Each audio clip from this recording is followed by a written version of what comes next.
Before we begin, I want to remind folks who have been participating and inform folks who are new that we are interpreting this conference in Arabic, English, and Spanish. If you click on the interpretation icon on Zoom, Arabic will be under Japanese. And so you all can participate. And with that, I want to welcome you to the third in progress and final day of our conference, Global Carceral States, a conference on violence, transgressions, and technologies of imprisonment. My name is Terrence Wooten. I'm an assistant professor in the Department of Black Studies here at UCSB. I have to first, before I get the honor of introducing our keynote today, have to acknowledge that this conference has taken a village, but a village is a specific set of people. So I want to acknowledge my colleagues and comrades who have made this possible. Doctors Lisa Hajar and Mudar Karsis, Joyce Kashua, Farish Shamali, Dana Faraj, all the staff at the Mwatan Institute for Democracy and Human Rights and the Orpheus Center for Global and International Studies, the interpreters, Fawad, Kassam, Viola, Eileen, who are also doubling as translators, which is a lot of work. This would not be possible without them. And to the 3 graduate students, PhD candidates, mind you, who labored to conceptualize and actualize this conference, Bassel Faraj, Alejandro Prado, Leila Zanuzzi. Their bios are on the bottom of the conference proceedings. I would highly encourage you to look at their work, watch out for them. It has been an absolute joy and pleasure to work with them and to learn from them, to be quite frank. Because of them, this entire team of folks and everyone whose names I did not mention, but whose labor was invaluable, it is my distinct pleasure to introduce our keynote today. We will be watching a video, a recording of the keynote, which will be in Spanish. And then our keynote speaker will join us for a Q&A. So please do, as you develop questions, make sure you put them in the Q&A section in Zoom. Our keynote today is Karina Giacomello, who is a professor at the Institute of Judicial Studies at the University of Chiapas, Mexico. Her fields of research are gender, children's rights, drug policy, incarceration, juvenile criminal justice systems, and the impacts of imprisonment on children and families in Mexico and Latin America. She also works with civil society and international organizations. Among her latest publications are the gendered impacts of drug policy on women, case studies from Mexico, and Childhood That Matters, the impact of drug policy on children with incarcerated parents in Latin America and the Caribbean. Her talk today will be on women, children in prison, the gender dimensions of incarceration in Latin America.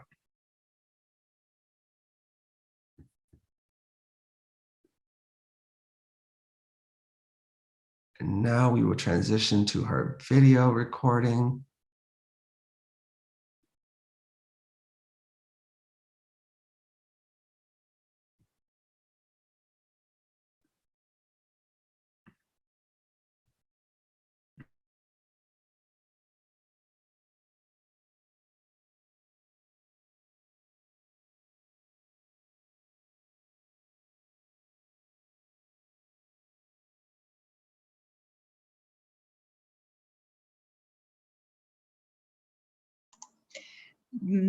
Basil, I think there's no sound.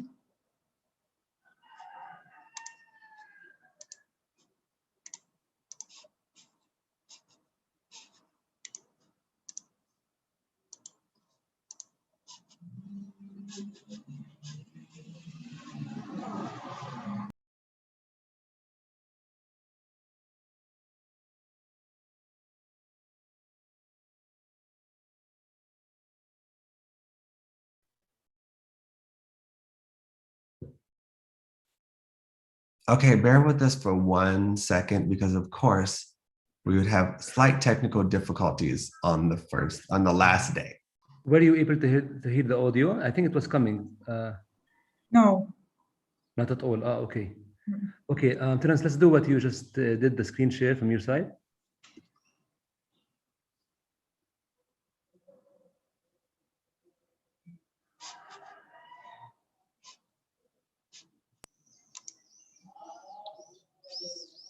Muy buenos días, buenas tardes o buenas noches. Mi nombre es Corina Giacomello y quiero antes que nada agradecer enormemente a la Universidad de California y a la Universidad de Pilsen por la oportunidad de estar en este evento y de hacer esta intervención. Como lo indica el título de esta conferencia, el objetivo de esta intervención es hablar de los efectos de género del encarcelamiento en América Latina sobre las mujeres y sobre niñas, niños y adolescentes.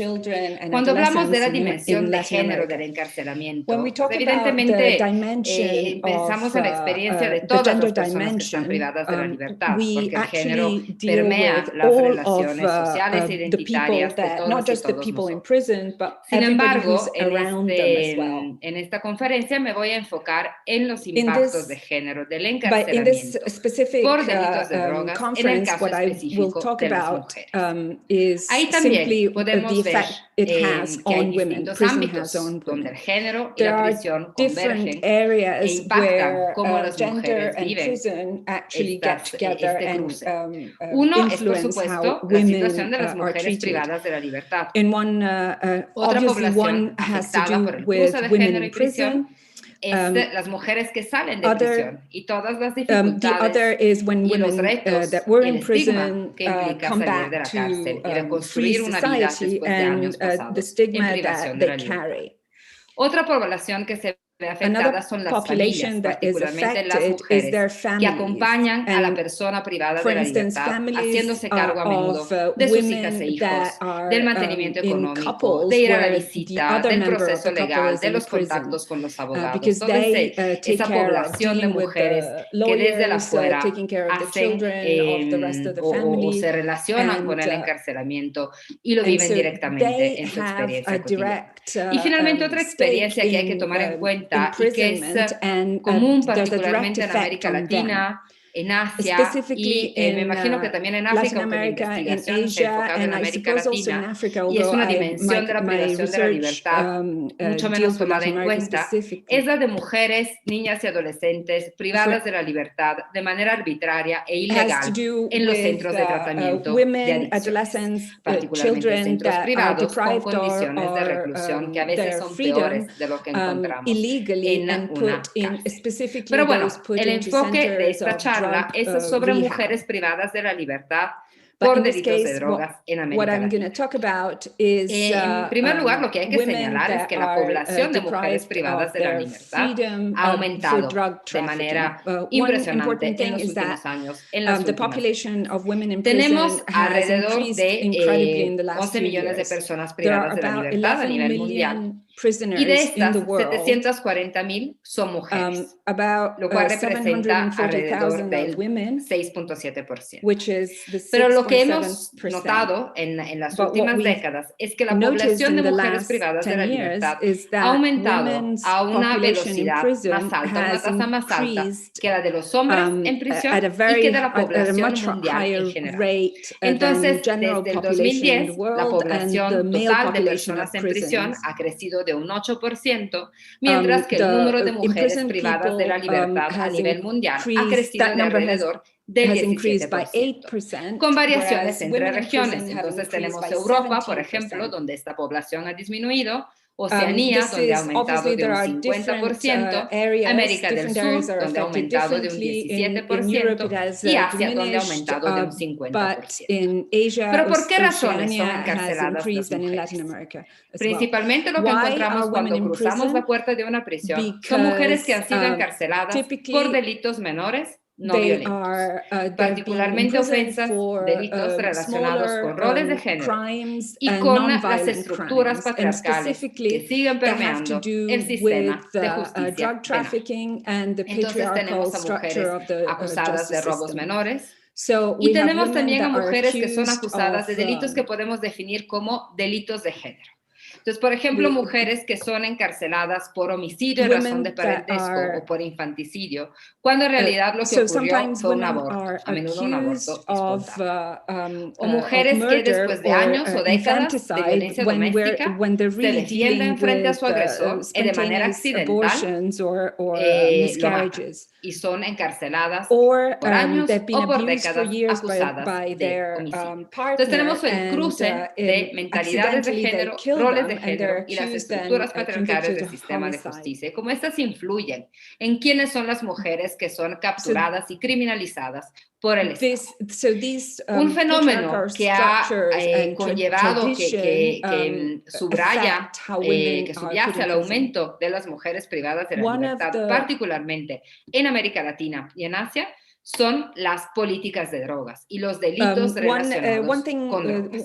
Por políticas de drogas nos referimos a todas aquellas medidas del ámbito del control de la demanda, como se le conoce, y control de la oferta, que tratan de reducir el uso y la disponibilidad de sustancias fiscalizadas. Entonces, por el lado de control de la demanda, lo que tenemos es prevención, tratamiento, reducción de riesgos y daños, y por el lado de control de la oferta tendríamos todas aquellas medidas, detenciones, incautaciones, fumigaciones, erradicaciones, que tienen que ver con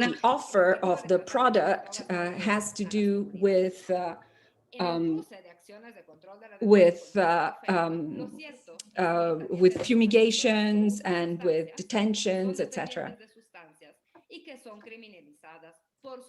I'm sorry, I can't hear it now. Las políticas de drogas están marcadas por un uso muy elevado del derecho penal y de la privación de la libertad, tanto en el ámbito de la demanda como en el ámbito de la oferta. En el caso de América Latina, ha habido una aplicación o una incorporación y aplicación muy diligente de las tres convenciones de Naciones Unidas que enmarcan las políticas de drogas a nivel internacional, con un enfoque punitivo que en buena medida también ha sido influenciado por el rol de los Estados Unidos en la región. Entonces, no solo tenemos el marco internacional, sino también las relaciones geopolíticas que contribuyen a que las políticas de drogas se impliquen prevalentemente con enfoque en las acciones de control de la oferta y con un uso excesivo de la prisión. Y por eso lo que tenemos es una población de personas, una población privada de la libertad creciente, y con un rol muy importante de los delitos relacionados con drogas para explicar el aumento de esta población.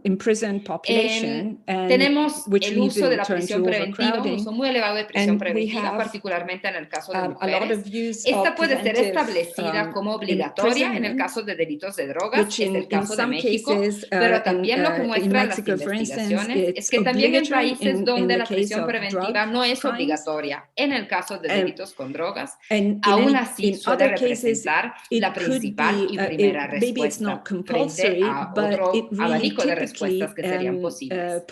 Tenemos penas altas y tenemos una falta de acceso de jure o de facto a alternativas al encarcelamiento. Entonces, cuando una persona es acusada de un delito relacionado con droga, que insisto, puede ser incluso posesión con fines de venta para consumo personal, dependiendo del marco legal de cada país, en general, la respuesta a la intervención es desde el derecho penal e implica el uso de la privación de la libertad. América Latina tiene, además de este marco del orden principalmente represor en materia de drogas, es una región que desempeña un rol fundamental en los mercados y en el tráfico de drogas ilícitas. En América Latina tenemos fundamental for drug trafficking, both for production and transportation.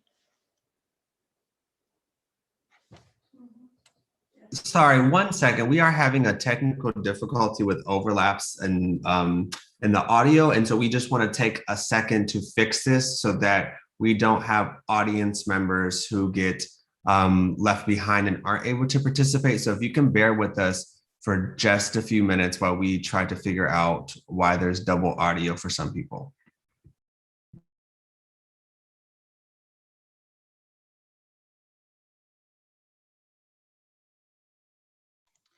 Eileen and Viola, can you please just check that your speakers are connected properly? Probably we are hearing what you are hearing. So can you check this, please?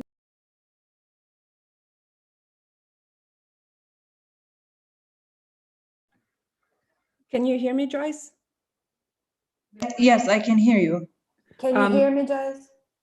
Yes. So do you have you muted original audio, and are your speakers connected? Yeah, I have. Joyce, I have headphones on, so you can't be hearing my audio. Yeah. I hear it in my ear, but if you turn it down, I can't hear the video. Can we? Okay. Just a second.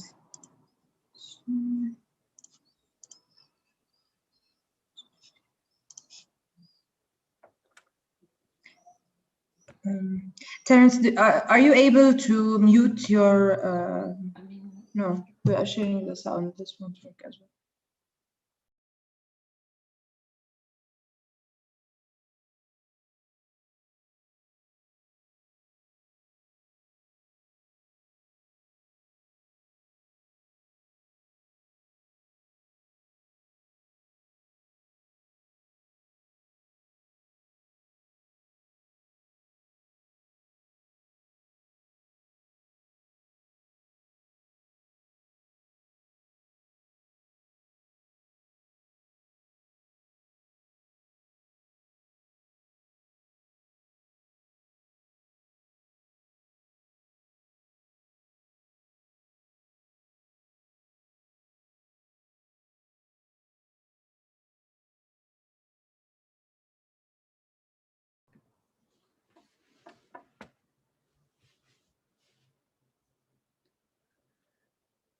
Claramente son países donde se elabora, se cultiva, sorry. Bolivia, Colombia, and Mexico are the highest producers of poppies, especially for the US market. And a lot of countries in Latin America are function as links in the transportation. Then there are, the Caribbean also, Central America, and Mexico is the main corridor for the traffic of cocaine to the United States. So, so this is fundamental. This means that this extends to a great number of organizations of organized crime in all of these countries, but also it's a great a large offer of work for these countries where there's no work otherwise, whereas the state is absent. Doesn't offer any alternatives to this kind of employment, and the only thing they offer is punitive actions. So what we find when we look at the imprisoned population, those numbers that are increasing, especially in women, these are the subjects that are the most expendable for the criminal organization, because they can be substituted by anybody else. So, for instance, those that transport them, the so-called mules, or those that hide drugs on their body in order to bring them to into prisons, and people that are completely expendable because they're very easy to replace. There's a lot of offer of people looking for this kind of employment, and this so these people provide a lot of money for the criminal organization. So we see that the increase in female population in prison has to do with drug trafficking. So, for instance, women, men, children that devote themselves to these kind of menial jobs in the drug trafficking, and they can be just, they're expendable for the criminal organizations, they can be just put in prison and forgotten. And when we go and see who they are, these women that are imprisoned for this, what we see is the crossings, in their faces, we see the crossings of discrimination against race, gender, and poverty. So these axes of discrimination, women, we see it all the time in women that are involved in this drug trafficking and in the punishment by the state. There's no way of not repeating this. It's the consequence of criminalization of poverty and social exclusion that marks these women since they're children, and follows them like violence as when they get into prison. We find especially women that were sometimes coerced, forced, or enticed into entering these activities because of their own poor conditions or poverty,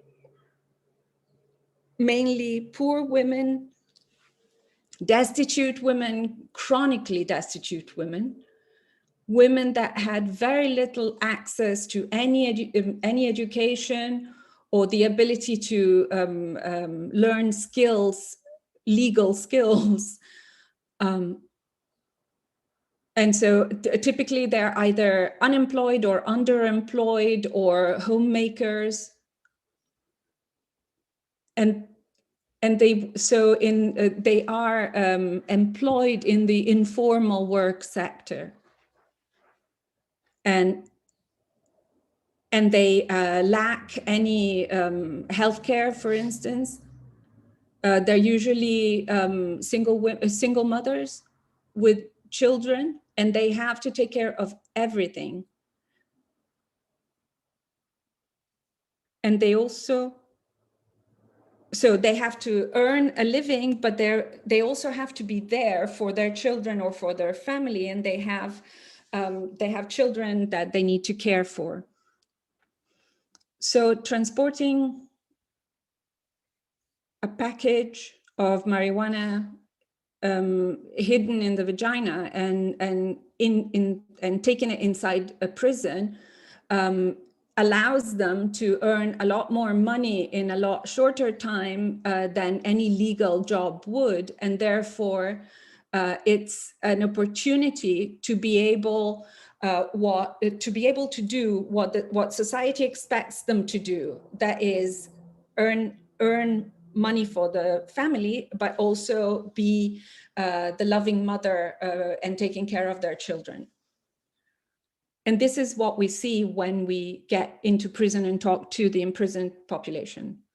On the other hand, these women come from either urban or rural communities where anything to do with manufacturing or transporting drugs is real opportunities to earn money, to work, and they are very organized, and that allow them to fulfill all of these roles that are expected of them, to put food on the table and taking care of their families.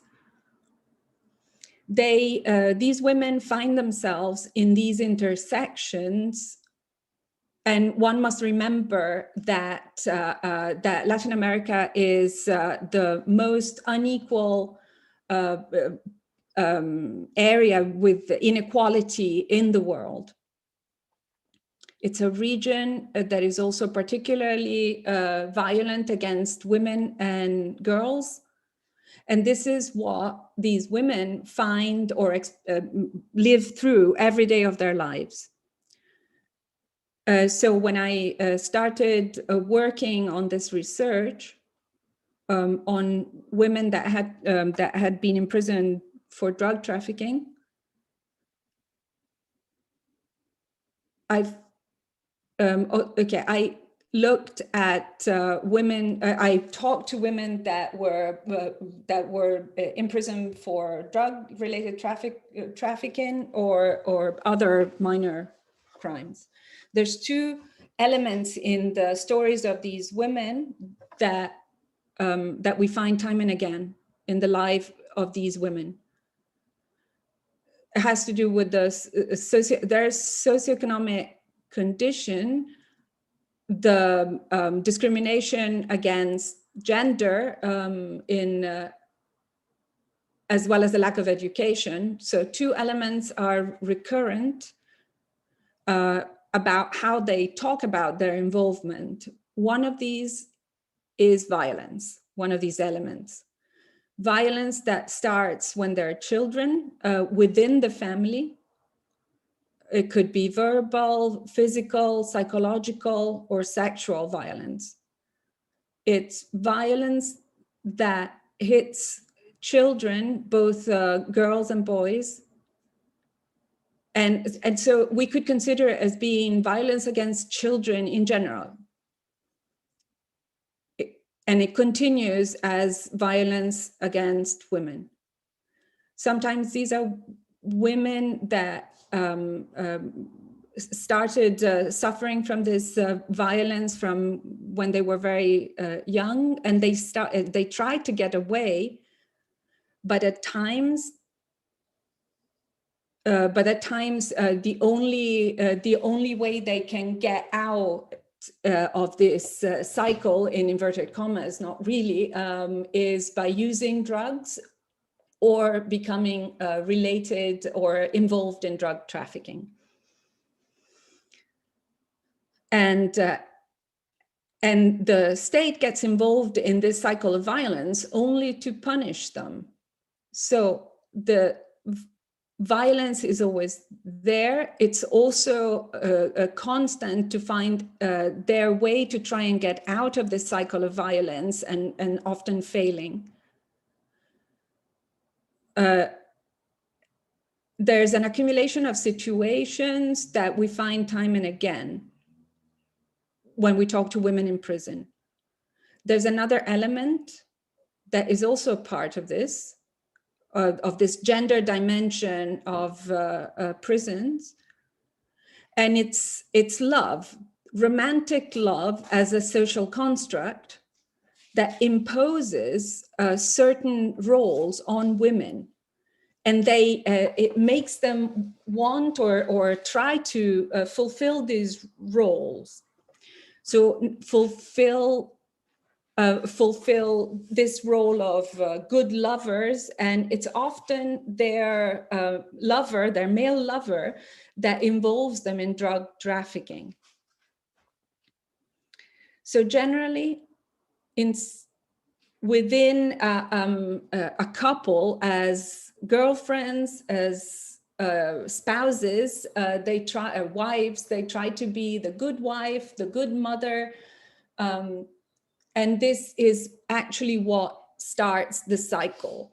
And so the constants, these two factors that we find time and again, are violence and this social construct of love, and these roles that they try to fulfill that are imposed on them by society.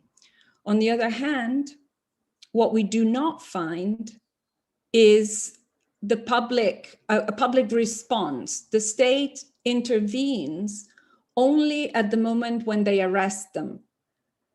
When they find them with drugs, then the state starts to show an interest in them. But before, when they're victims of violence, when they get pregnant as adolescents, then there's no intervention from the state. But at the moment that they commit a crime, then the state is suddenly interested in them. They're not protected. They are invisible before as victims, but they obtain a name and become an object of interest from the state only after they commit a crime. So some women accused of homicides because they were hitmen or hit women. At that moment, so one of these women said, well, the state is only there to hit us, arrest us, and kill us. So the only thing that we can do is listening directly to them. And so what I want to do now is let you hear a small portion of a video. I want to show you where you can find it because it's longer than the excerpt that I'm going to show you. I'm going to share my screen. Here it is.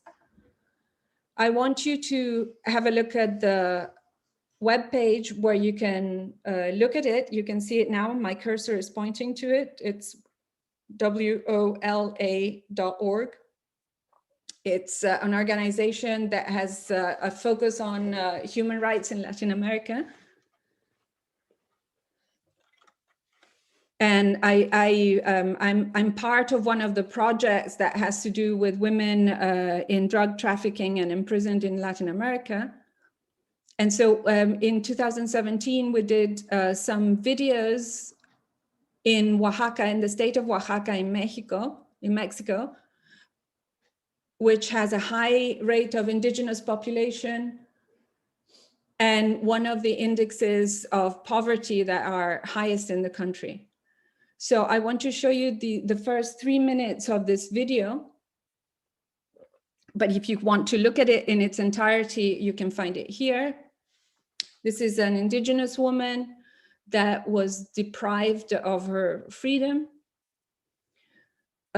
She begins speaking in Zapotec, which is an indigenous language of Mexico spoken in Oaxaca. It has subtitles in English at that point, and then it continues in Spanish. So we're going to see the first 3 minutes where Gabby talks about her life.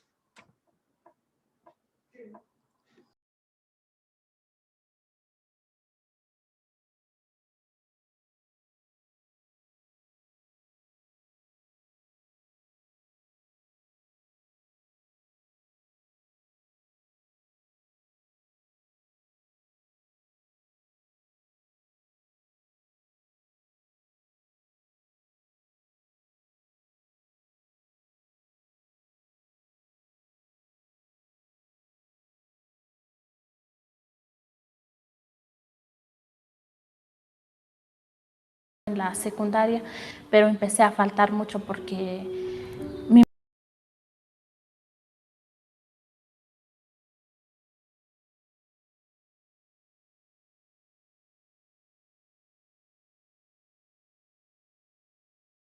necesitaban en la casa. Entonces llegó un día que yo me topé con una persona de ahí mismo del pueblo y le dije que si nos podía prestar dinero y me dijo que debíamos de ganar el pan para salir adelante. Entonces me dijo, yo te ofrezco un trabajo, te ofrezco a que me acompañes, vayamos a México, tú vas a cargar un paquetito que yo te voy a dar y yo te voy a dar dinero a cambio de eso. Esa fue la primera vez que yo viajé.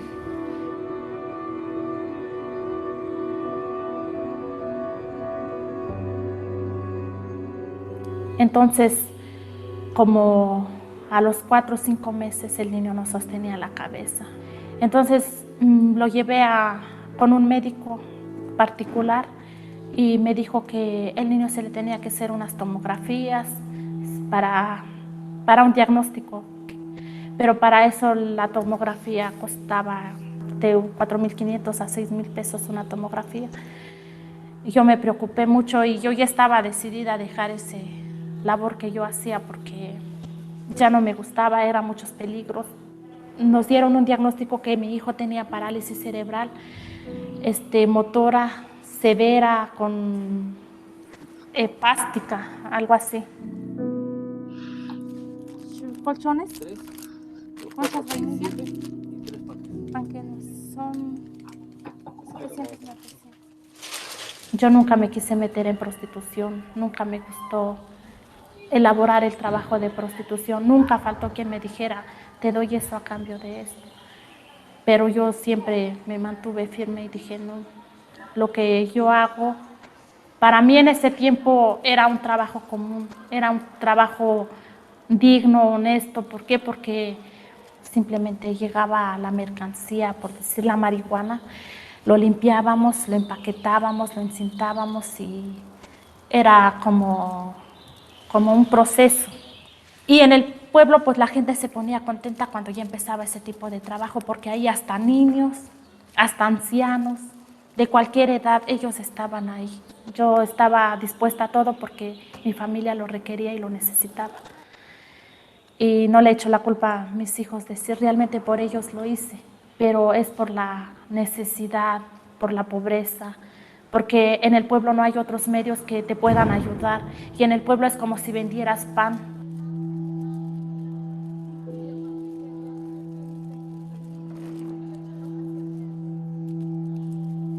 Estoy a cargo. Bueno, vamos a dejarlo aquí, pero sí. Leave it here, but yes, I definitely invite you to finish the video. These 3 minutes from Gabby are very eloquent. They're more eloquent than anything else. And in her case, she comes from one of the poorest regions of Mexico, and she says it very emphatically. The only option that we had in my village was getting involved in drug trafficking. These are villages that don't have any access to basic services, schools, or healthcare. Gabby was a victim of sexual violence when she was 16, and her daughter was born then. Then she had already started to transport marijuana, and this is one of the worst ways of exploiting children, according to the UN.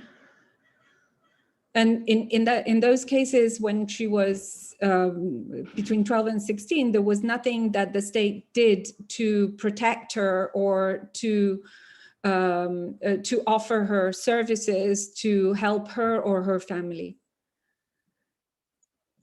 She was, you could read possibly that she was sentenced to 10 years of prison.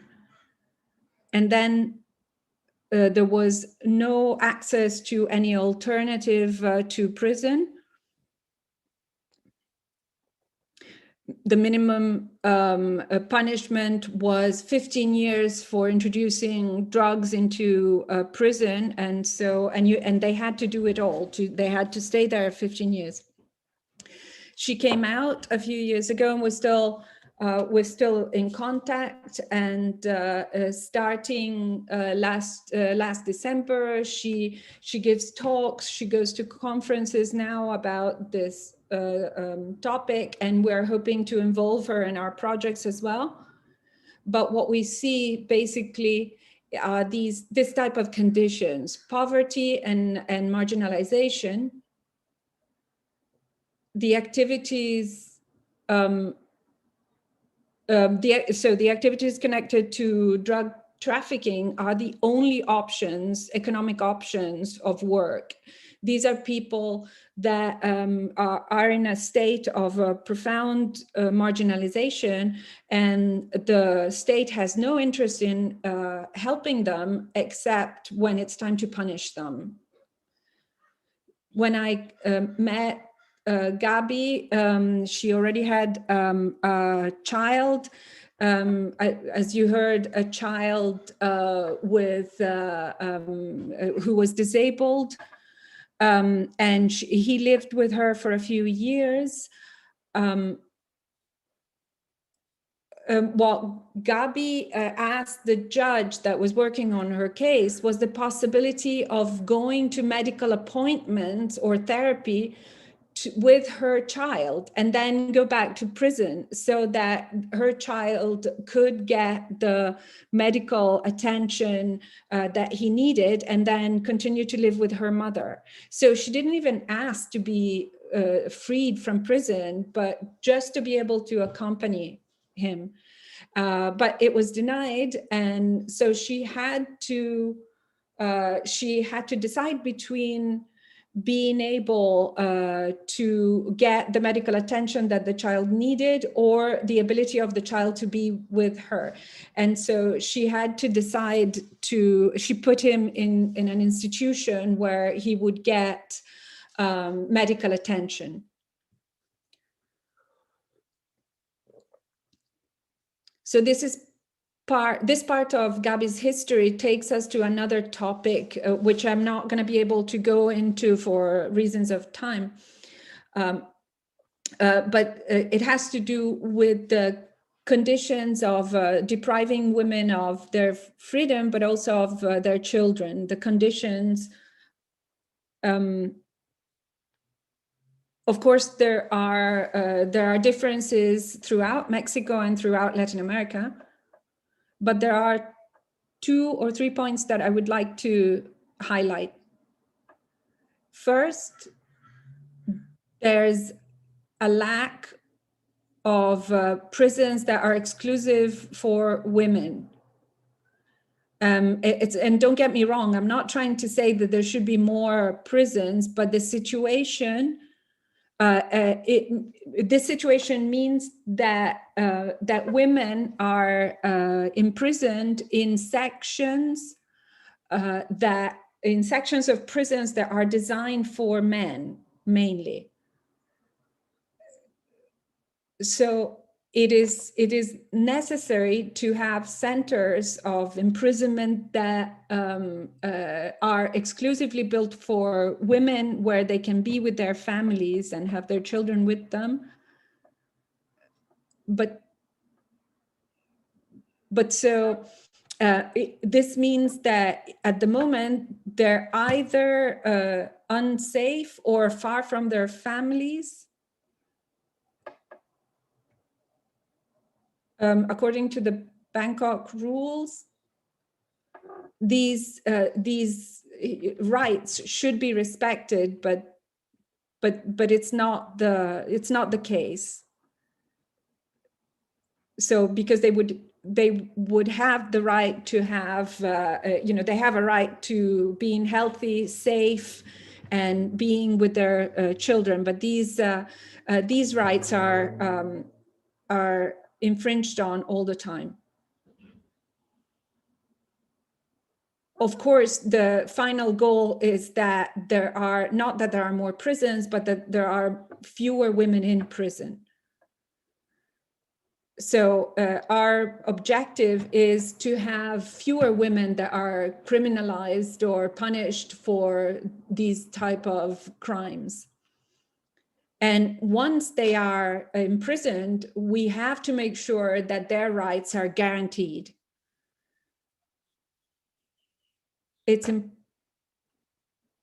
Because it's important to remember that they feel they have to fulfill their role as caregivers. On the other hand, there's also the issue of women of children that are deprived of their liberty because they're either following their mothers or because they were involved as well in drug trafficking. The thing is that these children are considered as collateral damage to the crimes of their parents. They're not considered as people in their right that have rights. At times, they're put in dormitories sleeping quarters within that are intended for their mothers within the prisons. Things that have to be guaranteed are for children are milk, nappies, and all the things, toys even, that are part of the life of children. So we should guarantee that they can be with their mothers in prison, but also that they have their rights as citizens, but as children as well. The social capital of these women has constitutes a lot of problems from the get-go because of the poverty they come from, because of the background. It's important because their families are also deeply involved if they're imprisoned, because they have to maintain the contacts between their children and the women in prison, as well as keeping in touch with lawyers, and also they have to become the providers because the main provider has been put in prison. But the most important thing, as I was saying, is that they have rights, both them and the children. So the consequence on families of the women's deprivation of freedom. So the effect on women is not just when they're put in prison, but they're also the women that stay outside the prison and they are connected to the person in prison, that bear the brunt of these imprisonments, because then they have to take up these other roles that the person in prison used to fulfill before they were put in prison. Clearly, there are people in prison that have no one outside to worry about, but there are people that have a number of people outside that they will worry about, because they have to pick up the slack of their after their imprisonment, and also take care of the contacts with them. So women and children women and children really bear the main brunt of imprisonments, both of women and of men. And again, especially this has implications for the not just the pragmatic implication that we've talked about before, but also the stigma that they bear from having a mother or someone else that is related to them in prison. I would like to share with you now another study that we did.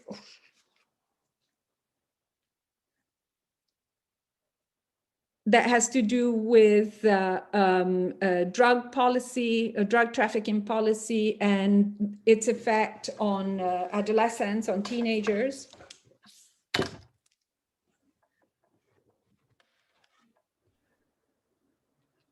Let me share my screen.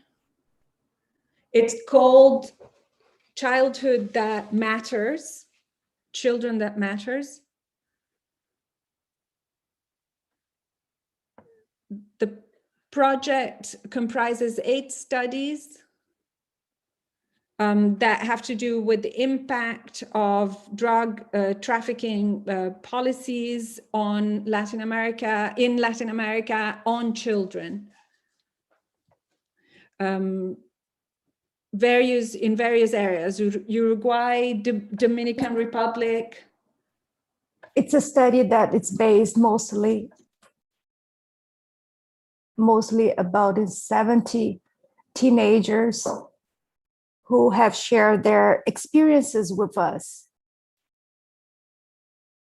And then I'd like to share with you some of the points that those teenagers or children manifested, because then all the analyses are connected with the points that they shared with us.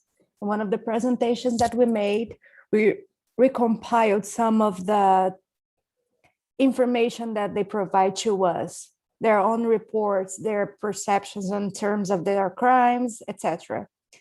So we have Luz here from Chile. And she said, sometimes they yelled at me, but they said that I'm the daughter of a traffic dealer. Oh, Gabriela, 19 years old, she says, well, she lived her life when her mother was sent to jail. She was still a teenager. Her mother didn't know how to read. She didn't have a job. Who'd hired her? So I promised her that I would teach her how to read so she could get out of that situation. And in centers where children are humiliated when they are examined before they enter the jail. And sometimes even the parents said, you know what, you don't come here. I don't want you to come here. I don't want them to go through that screening when they get here. So Maria says, she's 9 years old from Panama. I don't like the way that in which they examine me before I enter, because I don't like the way that they touch us. I don't like that screening. What they wanted to do is to keep a relationship with the parents, but the parents said, you know what, don't bring them here. Mario from Panama said, the police officers came and pointed again at me, and that was the most traumatic and violent situation that these children go through. So some of the words that they have shared with us, and I'd like to invite you to read the study, and I'd like to conclude with the statement of this child. She's 17 years old from Dominican Republic. Well, my father went to jail, and that's destroying my family. Mom and we have gone through so much work. I wouldn't have got married if as a teenager, if it was not the point in which I had to because I had to give this relief to my mom. We didn't have any money. So she was 17 years old when she talked to us. So she got married and she was still a teenager, and she did that in order to help her mother. So it was one less person for the mother to take care of. So this dimension in terms of gender and jail, it has so many levels. So we have these women who went to jail, but we also have to focus on the whole family system, especially women, children, who also have to be approached from a dimension that is based on the gender cases, and also to focus on women about what they do when they leave jail. So I'd like to thank you all for your attention and for this opportunity to share this study with you. Thank you.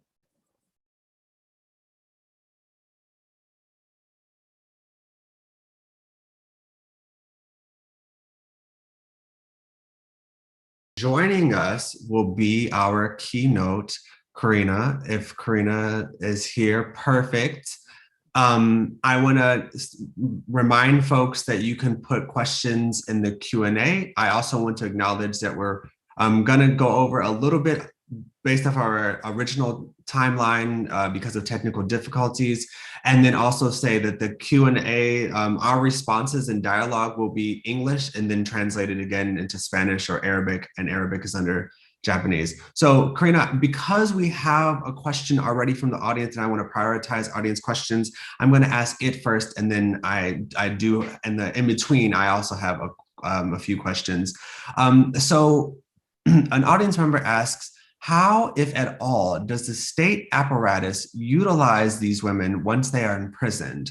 Are they laboring for state or private industries, as in the United States? Or if not, how are their days of imprisonment spent?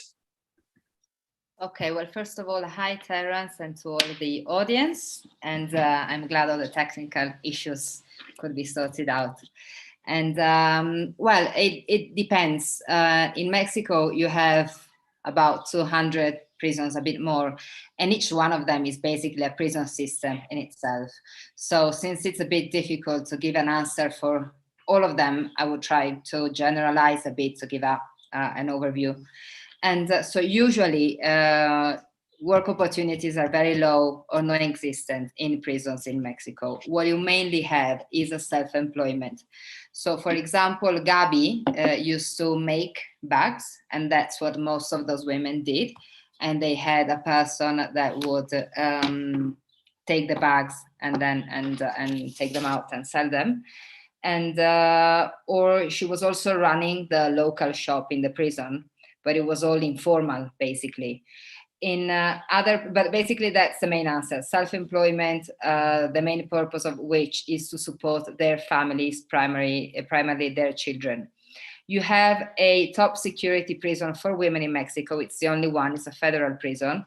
And that will be the most similar to a US one in terms of prison regime. But the last time I went there, at least, which was before the pandemic, they had no job opportunities, being that the main need they have because they keep supporting their families. Sometimes you have NGOs that give job opportunities, so it depends a bit, but still, again, mainly in the local sector. And their time is spent in a prison like Gabi's, which is a state prison, and Mexico is like the US, it's a federation. So it's a state prison, and they have relative freedom of movement. They can move freely around the prison. They have their kids living with them.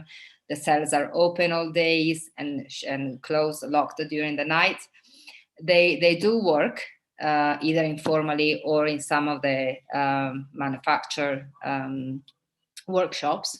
And basically they spend working, being with their kids, and being locked up at night. In the federal prison, on the other hand, the regime is basically that of a top security prison. So they are in their cells basically 23 hours a day, and they have almost no activities. In another prison, such as Santa Marta in Mexico City, which is the biggest and one of the where they have more opportunities, more people coming in, more NGOs, more activities. They are busy all day, either working or taking classes of some sort, exercise, languages. They have university classes as well. They can graduate in law, for example. So they have many more opportunities in Mexico City. And so it basically depends where you are. In some other prisons, women are locked up in, we call them mixed prisons. The population is not completely mixed, but you will have the male section, which is the dominant one, and then a section for women. So sometimes women work doing things for the men, such as washing their clothes, making food for them. And of course, you often have human trafficking. And women will be trafficked into the male section. So you have quite a lot of sexual violence as well.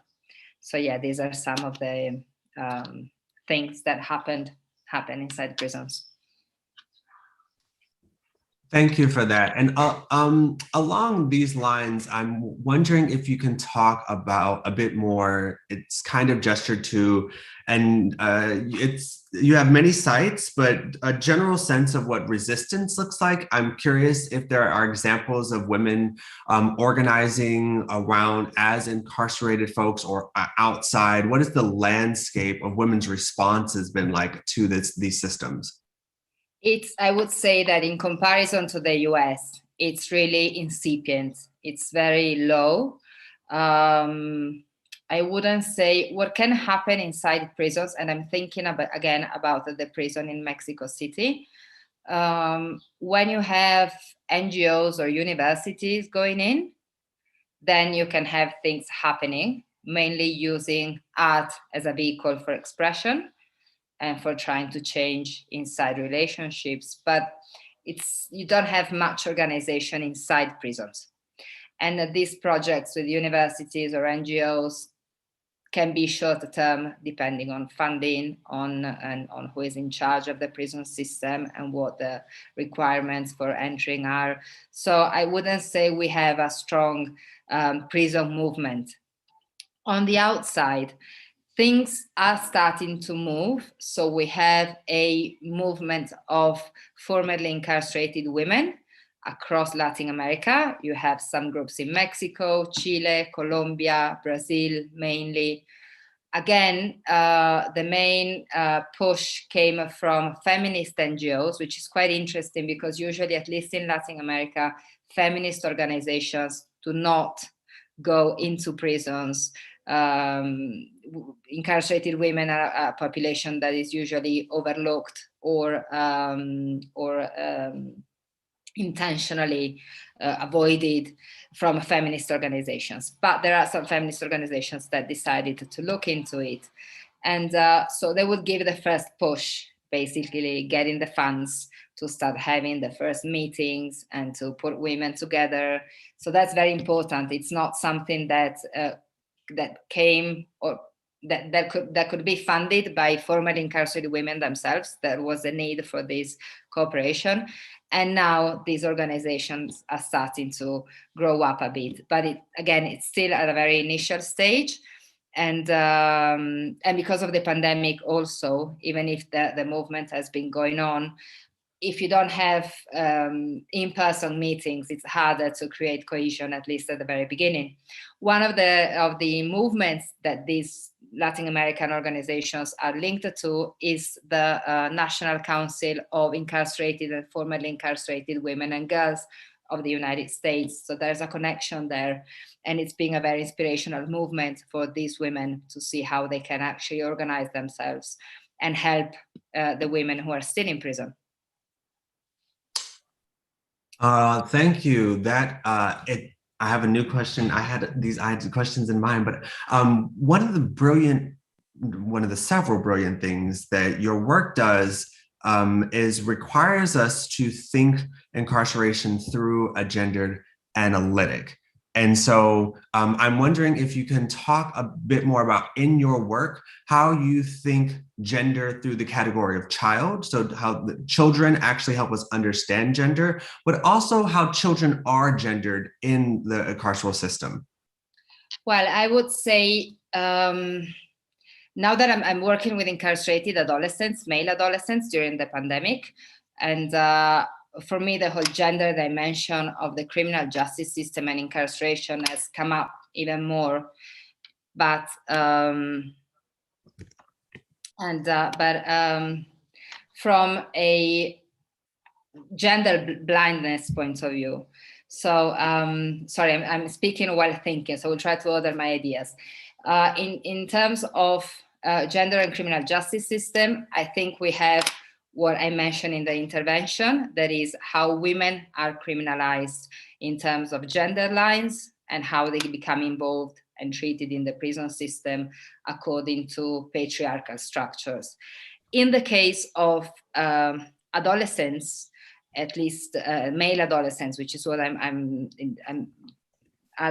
guys I'm working with, they are not seen through a gender lines. So on the one hand, we have a growing movement, a growing international recognition on how you have to look at women through a gender lens, women in prison, which doesn't mean that it happens in practice, but at least we have a narrative.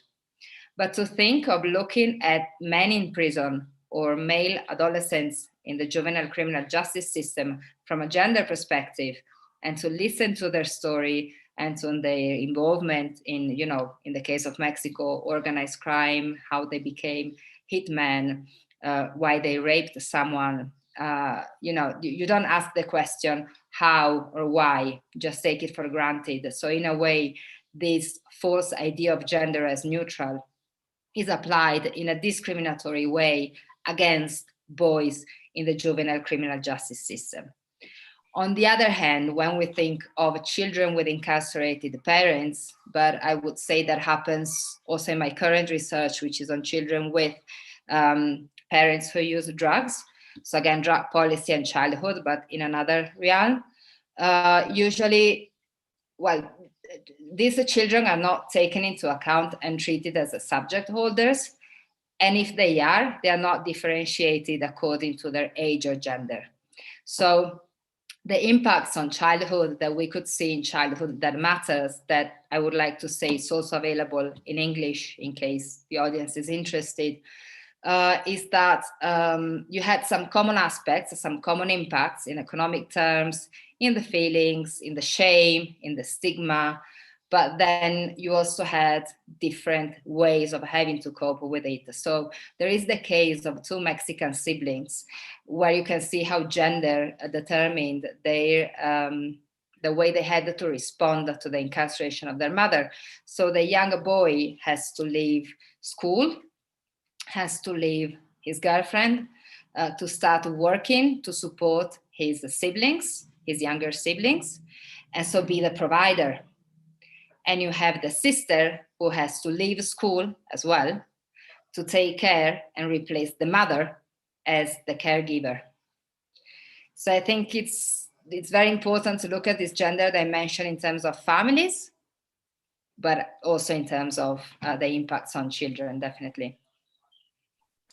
And you all mentioning Childhood That Matters, your study gives a series of recommendations. And this is unfortunately, I would say, the last question just to make time for the next set of panels. But certainly people should follow up and it's a very comprehensive study. But I was curious around particularly children, thinking about the global capitalism, the global war on drugs, global criminalization of poverty, and the way specifically the effects of drug trafficking policies that actually end up having children incarcerated in countries where their parents aren't. Can you help us think through a framework for understanding the transnational and or global dimensions of impact for these particular kinds of children, and what tools we need to understand their experience, but also delimit this from happening? Yeah, we refer to those children as transnational children. And I think that a first approach is to actually name them and frame them as directly impacted by state decisions, because usually the approach is, oh, they didn't commit any crime, they're paying for the crime of their parents. No, they're not. They're paying for the way the state decided to react to the supposed or proved offense committed by their parents. So the state has to be accounted as responsible for the situation. And these children are basically spread around all over the routes of international drug trafficking. So if you have a mother caught up in Panama smuggling cocaine and she has a child or is pregnant, her child will also be in the same country or in a country different to that of her mother. So I think a first thing is to name them. The second thing is, again, to push for alternatives to incarceration for these offenses as much as possible. And one thing that was implemented in Holland for a while, I don't think it lasted much, was that especially in the case of drug mules, if you caught them, you would keep the drug and send them back home. So I think there are very specific policy interventions that we can think of to make sure there is no separation, and that response has mainly to do with disincarceration of women for drug offenses and in general. Dr. Giacomello, thank you so much for your work, for your time, for this talk, for this gift. We appreciate you being here, and we have absolutely learned a tremendous amount about how to rethink our understandings of global carcerality through the frameworks of gender, with a particular attention to children. So thank you so much for that. Thank you for the invitation, and good luck with the rest of the day. I will be following the Congress. Thanks a lot. Thank you.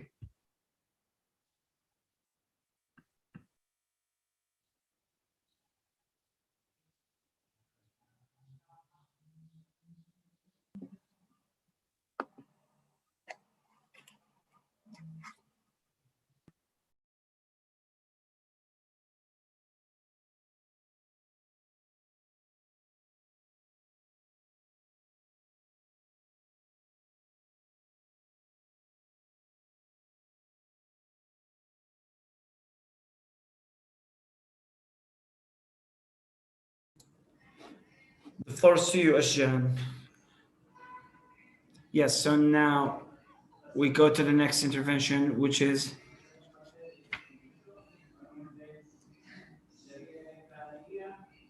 my name is Ashjan Ashur, and I will be the moderator. We have three panelists: Sophie La Chapelle, Hassan Fatafta, and Stephanie. Welcome to all of you. First, Sophie will present an intervention titled Feeling Risky: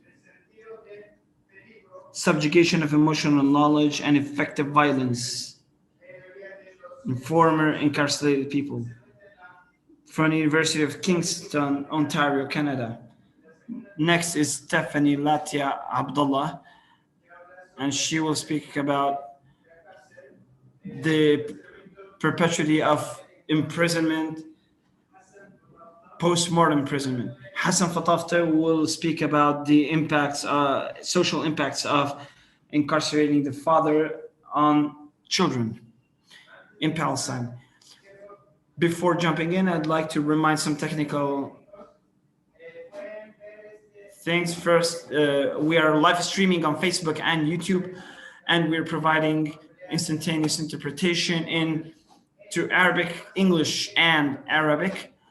As you know, we don't have the Arabic label, so for Arabic translation, hit on Japanese. And to listen effectively, to enjoy the translation effectively, mute the original audio. And please submit your questions and comments to the Q&A section during the interventions. Now, I will present our panelists. Sophie La Chapelle, she's a writer and an activist in Ontario, Canada. She is holder of an MA in Cultural Studies from the University of Queens, and she'll be joining this year the criminology program in the University of Ottawa. She research prisons as emotional spaces and rehabilitation after release.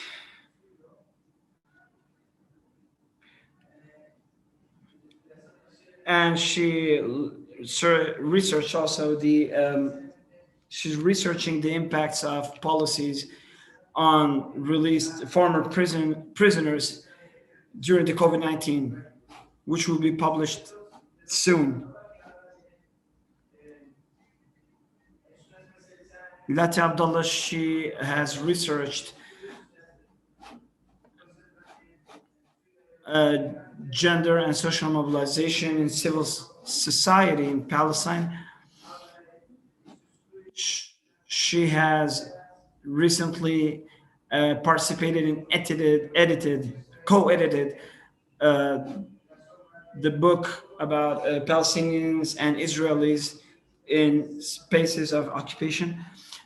Then we have Hassan Fatafta, who is from Tarqumia near Hebron, and he has a BA from Birzeit University in 1985 in social studies. He was prisoner in the occupation prisons for 21 years.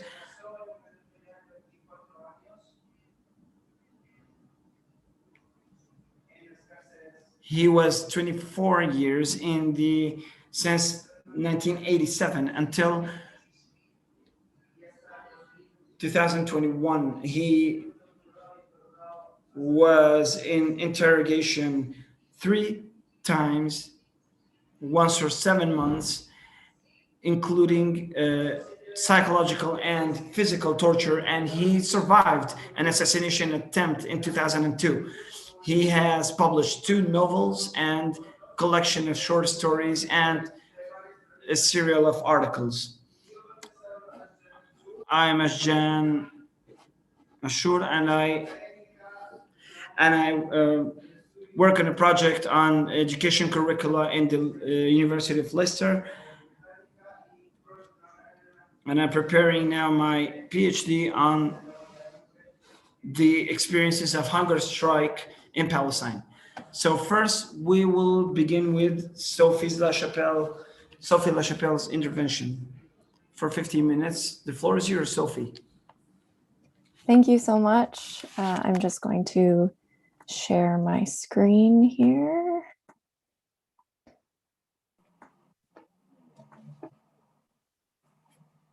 Perfect. Can everyone see the screen? Excellent. Okay, so thank you so much for coming to this panel, and to the conference organizers for all of the incredible logistical work they have done to make this conference happen. I am here to present my paper called Feeling Risky. And so I just wanted to have a content warning before I get started. The next slide is a land acknowledgement, a recognition that as a settler, I live on the stolen lands of two nations, Indigenous nations in so-called Canada. My living and learning on these lands is made possible through the historical and continuous genocide of Indigenous communities, both locally and nationally. And later in the analysis section, I do also want to give a content warning. There is some explicit language. And so while it is always important to acknowledge the communities who are dispossessed by settler colonialism, it is especially important to do so given the recent news in so-called Canada regarding the horrendous discovery of a mass grave that held the bodies of 215 Indigenous children at the Kamloops Residential School in British Columbia. And while this school closed in 1969, the trauma of this discovery lives on not only in and through the bodies of people who have experienced residential schools, but in our settler laws, society, and institutions. And so as a resident of Kingston, I must acknowledge that I too am living and learning on stolen lands. Cataraqui, Kingston, Ontario, Canada is situated on the traditional territories of the Anishinaabe and Haudenosaunee nations. And these lands were purchased from the Anishinaabe and Haudenosaunee peoples by Captain William Crawford on behalf of the British monarch in 1783. But the Crawford purchase, it remains disputed to this day, and settlers began to illegally invade the land in and around Kingston. And so as a white settler, I am committed to centering Indigenous voices as we fight against the continuing genocide against Indigenous communities in so-called Canada. And so moving on to my paper, the prevailing understanding of risk in Western society as a scientific measure of probabilities and severity of potential danger or recidivism obscures the powerful political and social implications that the word risk often implies, particularly for people with prison experiences. I argue that risk is a fundamentally emotional term, one that is used by the state to justify the carceral management of those it seeks to control. So now I'll just move into my literature review. And so risk is generally understood as a measure of probability, but risk is also a political term. Avoiding risk is part of being a good citizen, regardless of one's financial or social capital. Indeed, in cases where individuals have proven that they are either unable or unwilling to police themselves according to neoliberal discourses of risk, carceral institutions often intervene. Central amongst these carceral institutions are prisons. Now, in practice, carceral technologies of risk rarely account for the structural factors that shape a person's inability to engage in risk mitigating behaviors and ultimately justify indefinite intervention in the lives of criminalized people. Risk mobilizes particular assumptions about incarcerated and formerly incarcerated people, in particular the dangers they pose and their need for carceral intervention. However, risk is productive in other ways too, particularly in its ability to subjugate knowledges that may threaten the authority of the carceral state. And so we know that power is realized through discourses, but power can also be exercised at the expense of other forms of knowledge. And Michel Foucault discusses the term subjugated knowledge during his lectures at the Collège de France in 1975 to 1976. And he says, when I say subjugated knowledge, I am also referring to a whole series of knowledges that have been disqualified as non-conceptual knowledges, as insufficiently elaborated knowledges, naive knowledges, hierarchically inferior knowledges, knowledges that are below the required level of erudition or scientificity. And subjugated knowledges are basically experiential knowledges. They belong to a particular person or group of people. And as a result of their affiliation with particular people, these knowledges are targeted for marginalization. This is done not only to reify existing power structures, but to avoid any critique that other knowledges may pose to these structures. And so with this in mind, Foucault challenges proponents of scientific discourses to critically examine their epistemological orientation. He asks, what types of knowledge are you trying to disqualify when you say you are a science? What speaking subject are you trying to minorize when you begin to say, I speak this discourse, I am speaking a scientific discourse, I am a scientist. One such knowledge that is often disqualified by scientific discourses, I argue, is emotional knowledge. And so in my paper, I argue that emotional knowledge is first a cognitive and embodied knowledge, second, that it is gained through lived experience, and third, that it is relational. But to even suggest that there is such a thing as emotional knowledge is a radical departure from a mainstream understanding of emotions as irrational, dangerous, and subjective. This understanding of emotions presents severe consequences for groups of people who are labeled emotional by society and its institutions. This is important in that the ways in which emotion is constructed within our institutions, particularly in prison, perpetuates violence against marginalized peoples by dismissing their affective responses to this violence. Thus, the subjugation of emotional knowledge serves an ideological function in Western society to maintain power relations between people who are understood to have the ability to control their emotions and those who do not. So now I'll briefly go through my methods for this project. So in order to privilege the emotional knowledge of formerly incarcerated people, I used a narrative inquiry methodology. And the work of narrative inquiry is to create an awareness of the importance of stories and to ask questions about everyday lived settings and practices that seem unremarkable, but that are actually woven into larger narratives of power, oppression, and social change. And in line with narrative inquiry, I used semi-structured interviews as the primary method for this project. Between June 2019 and February 2020, I completed 23 interviews with formerly incarcerated people about their experiences of prison to community reintegration into Kingston, and Kingston is the prison capital of Canada. I then began to write stories using transcripts from interviews. And using these stories, I plugged in the voices of the people I spoke with into theory and vice versa, understanding that the people I had spoken to had already theorized their experiences, and I was simply theorizing their theorizations. And so in the analysis that follows, I have included two such theorizations. With the help of Jack and Vicky, two people with reintegration experience in Kingston, I contend that risk is deployed as a carceral tool, one that subjugates the emotional knowledge of formerly incarcerated people. So now I'll get into my analysis as risk as a form of subjugation. According to Brian Massamy, we are living in a time where what could happen becomes more real in the form of threat than the actual level of danger in our present. Risk is, phenomenologically speaking, an attempt to make the feeling of threat more calculable. In other words, risk is the management of threat.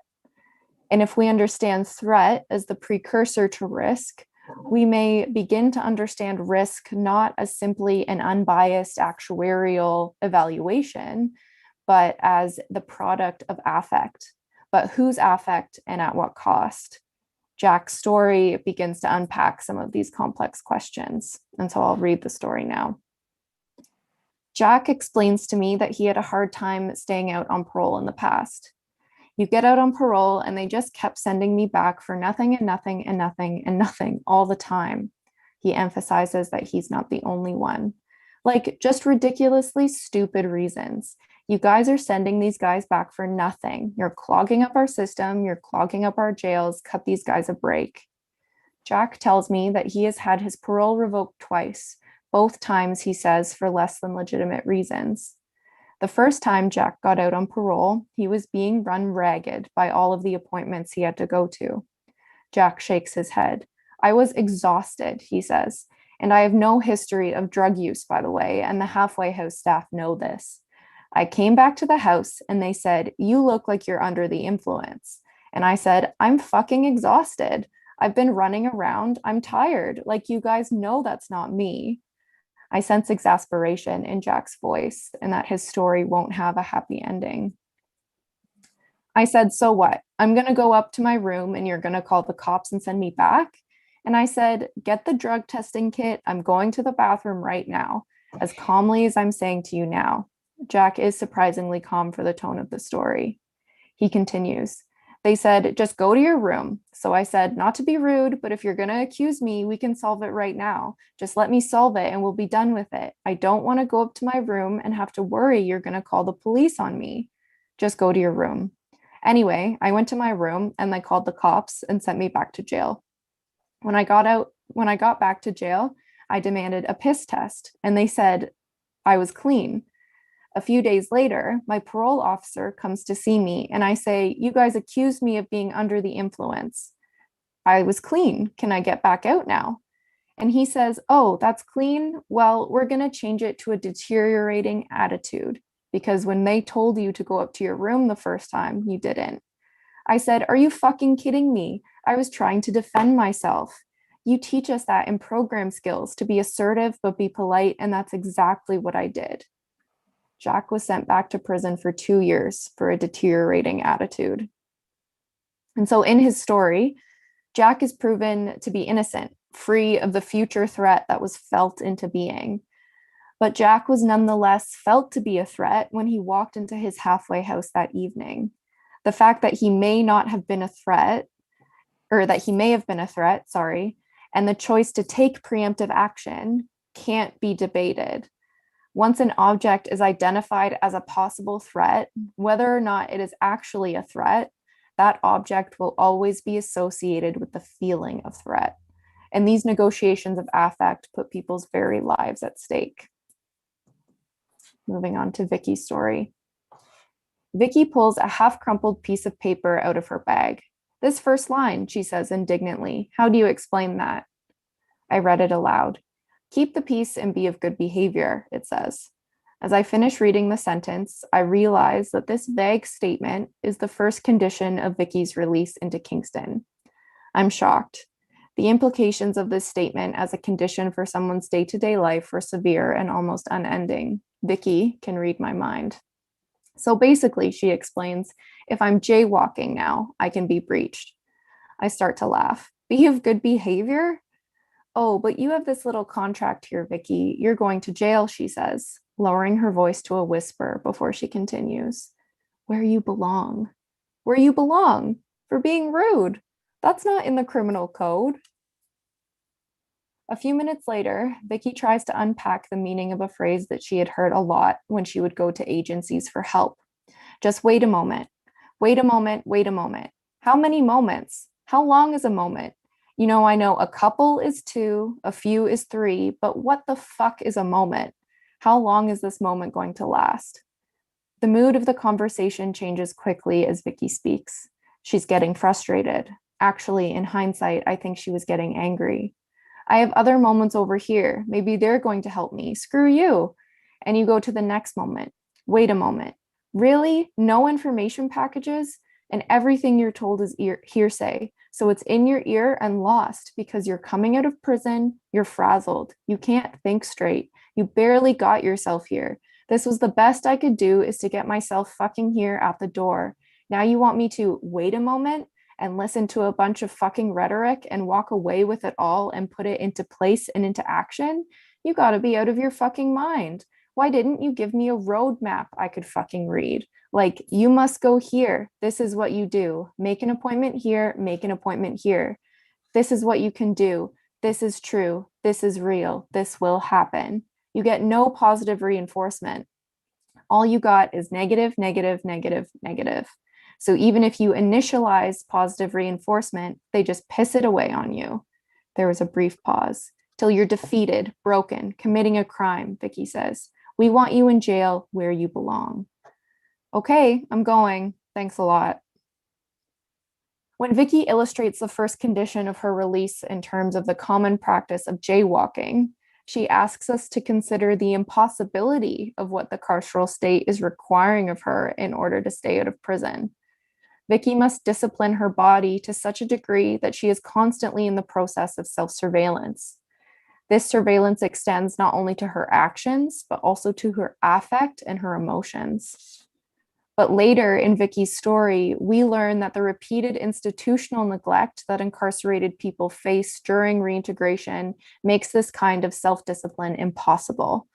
Incarcerated people are left open to the violence and vulnerability that this institutional neglect creates, and subsequently experience intense emotional responses as a result, which justify further intervention at the hands of the carceral state. And thus, the subjugation of emotional knowledge becomes an integral part of the carceral state's operations. Not only does the subjugation of emotional knowledge contribute to the maintenance of the criminal justice system, it creates a never-ending supply of seemingly emotionally unstable people in need of intervention. And so I have argued that risk is a fundamentally emotional concept, one that is inextricable from an always imminent but never fully realized feeling of threat. And I've also argued that the carceral state uses risk as a tool to subjugate the emotional knowledge of others, placing its own settler colonial affect, its own feelings of fear and threat onto the bodies of people who threaten its legitimacy. And as we have learned from Jack and Vicky, subjugating emotional knowledge can have devastating consequences for people who are unable or unwilling to subscribe to Western ideas of emotion, affect, and the neoliberal discourses of risk that shape them. Taken seriously, emotional knowledge not only questions the legitimacy of the prison in the lives of incarcerated people, it presents a kind of slow but protracted resistance to the larger carceral state. What we see in Jack and Vicky's stories is not docility or despondency. Instead, we see persistence and we see desire. And ultimately, I believe that attending to the emotions of criminalized people presents us with the opportunity to create a world where we not only aim to help people feel better, but where we resist and dismantle the violent institutions that cause emotional harm in the first place. Thank you.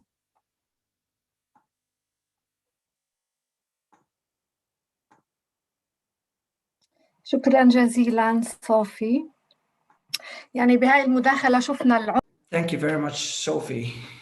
We have seen the violence of the carceral system in Canada through subjugating the emotional knowledge, which is a little bit different from other kinds of violence as the one that we saw in the keynote yesterday from Dr. Aida in Egypt, who spoke about a direct physical violence, which is now this violence in Canada is a little bit more of a modern form of control using emotional violence. Walid Daqqa from Palestine speaks about these modernized forms of violence. And this violence is such subtle violence that it's not even recognized as a violence. And it has a lot of impact and damage on people without any consequences on the state, because there is no recognition of the damage of this violence on people, because the whole neoliberal rationale of the state does not recognize this violence. And this urges the question about all the damage that this violence produces upon the people who are submitted to it. So now we'll move to the Q&A.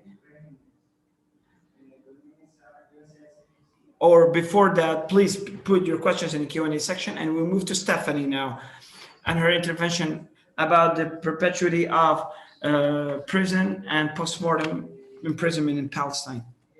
I want to share the screen.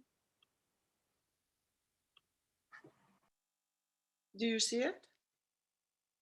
Hello? Hello? 1 minute, Stephanie. We'll give you the Okay. ability to share screen. Okay, okay.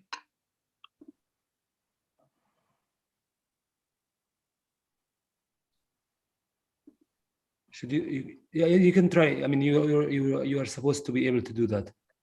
I just did it. No? So I'll do it again. Let's see.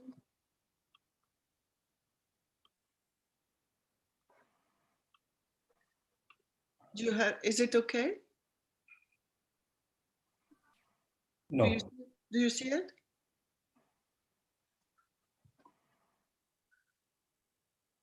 Do you see it? Unfortunately not, Stephanie.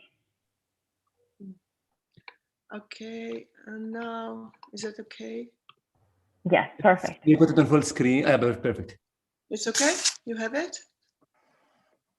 Yeah? Yes. Okay. So thank you. Thank you to the organizer for this amazing conference. So I will present my paper.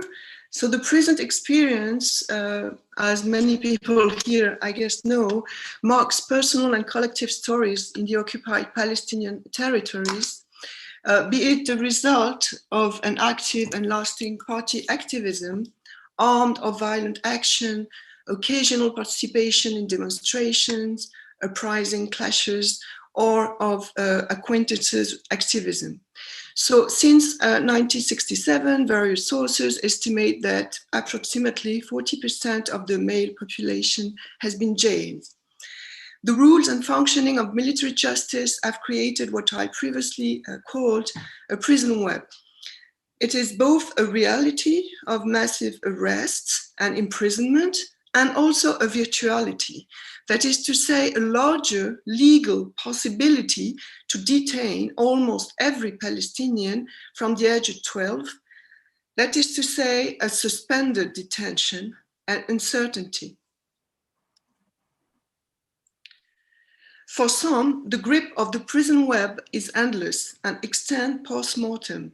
From 1965 till the end of the Second Intifada, the bodies of deceased combatants of the Palestinian revolutionary period, the Fedayeen, but also those of perpetrators of attacks, more rarely the bodies of prisoners, and sometimes of people killed by the Israeli army, have been kept and hastily buried in close places, some of them for many years, in what Palestinian society called the cemeteries of numbers, and the Israeli authorities refer to as the cemeteries for the dead enemies. They are located in inaccessible military zones in the north of the country and the Jordan Valley. More recently, after 2005, the bodies of the martyrs have been detained at the Abu Kabir Hospital mortuary in Tel Aviv. This paper aims to show how the modalities of detention of these corpses by the Israeli authorities and the conditions of their release extend the prison web and pursue an Israeli border policy of mobility management. The expansion of the grip of the prison web has created a diffuse and effective system of control which targets both the individuals and their networks and a massive data collection system. So through massive arrest, the intelligence services, the Shabak, gathers information, recruits informers, and infiltrate the entire society, and aims to infiltrate the entire society. This data system is the basis of a biosocial profiling necessary for policing, risk, and mobility management within a territory considered as discontinuous and without line borders. After the Second Intifada, this prison web became a key system of control because it is the main tool for massive data collection on the whole Palestinian population and daily life, that is used to locate wanted people, to put pressure under interrogation, to negotiate specific services in exchange for work, travel, or circulation permits, for instance. Indeed, the development of the permit system is also part of the same process of control of daily life on a massive scale and recruitment of informants, as Yael Berda has shown. Judiciary and prison practices applied to Palestinians are main control devices that are contributing to a bordering system anchored on a specific mobility regime.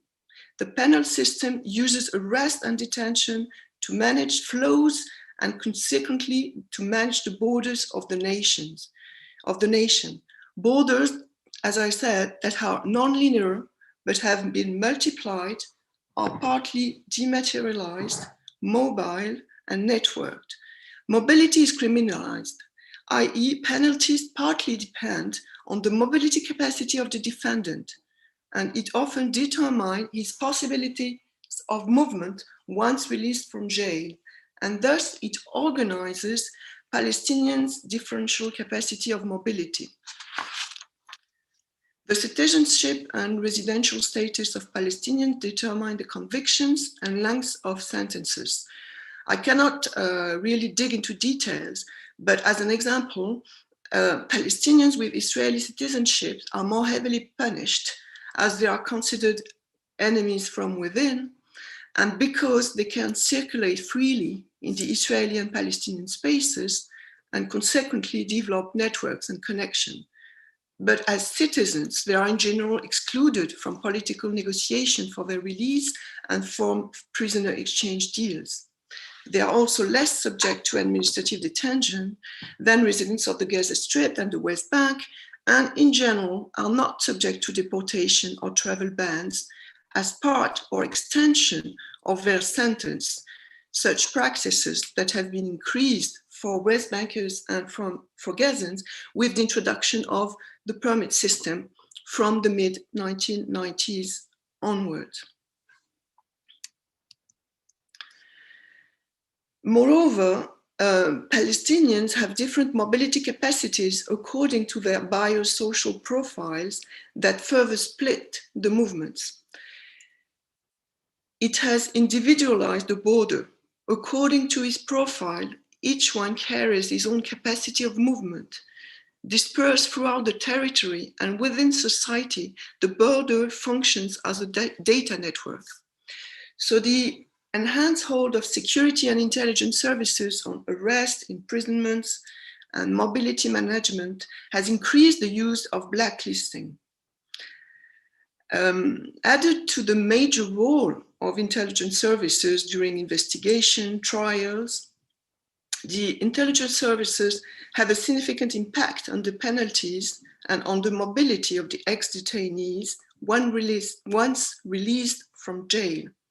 So in a way, it has become a central agency that shapes the bordering system, mainly through its classification of the population on the sliding scale of risk and into categories of security threats, according to a template supplemented by changing criteria that consider age, gender, geographic area, family, place of residence, political affiliation, economic status, intelligence information, type of movement required and duration, the person affiliation with Israel, the time of the day, etc., as Yael Berda has shown in a recent book.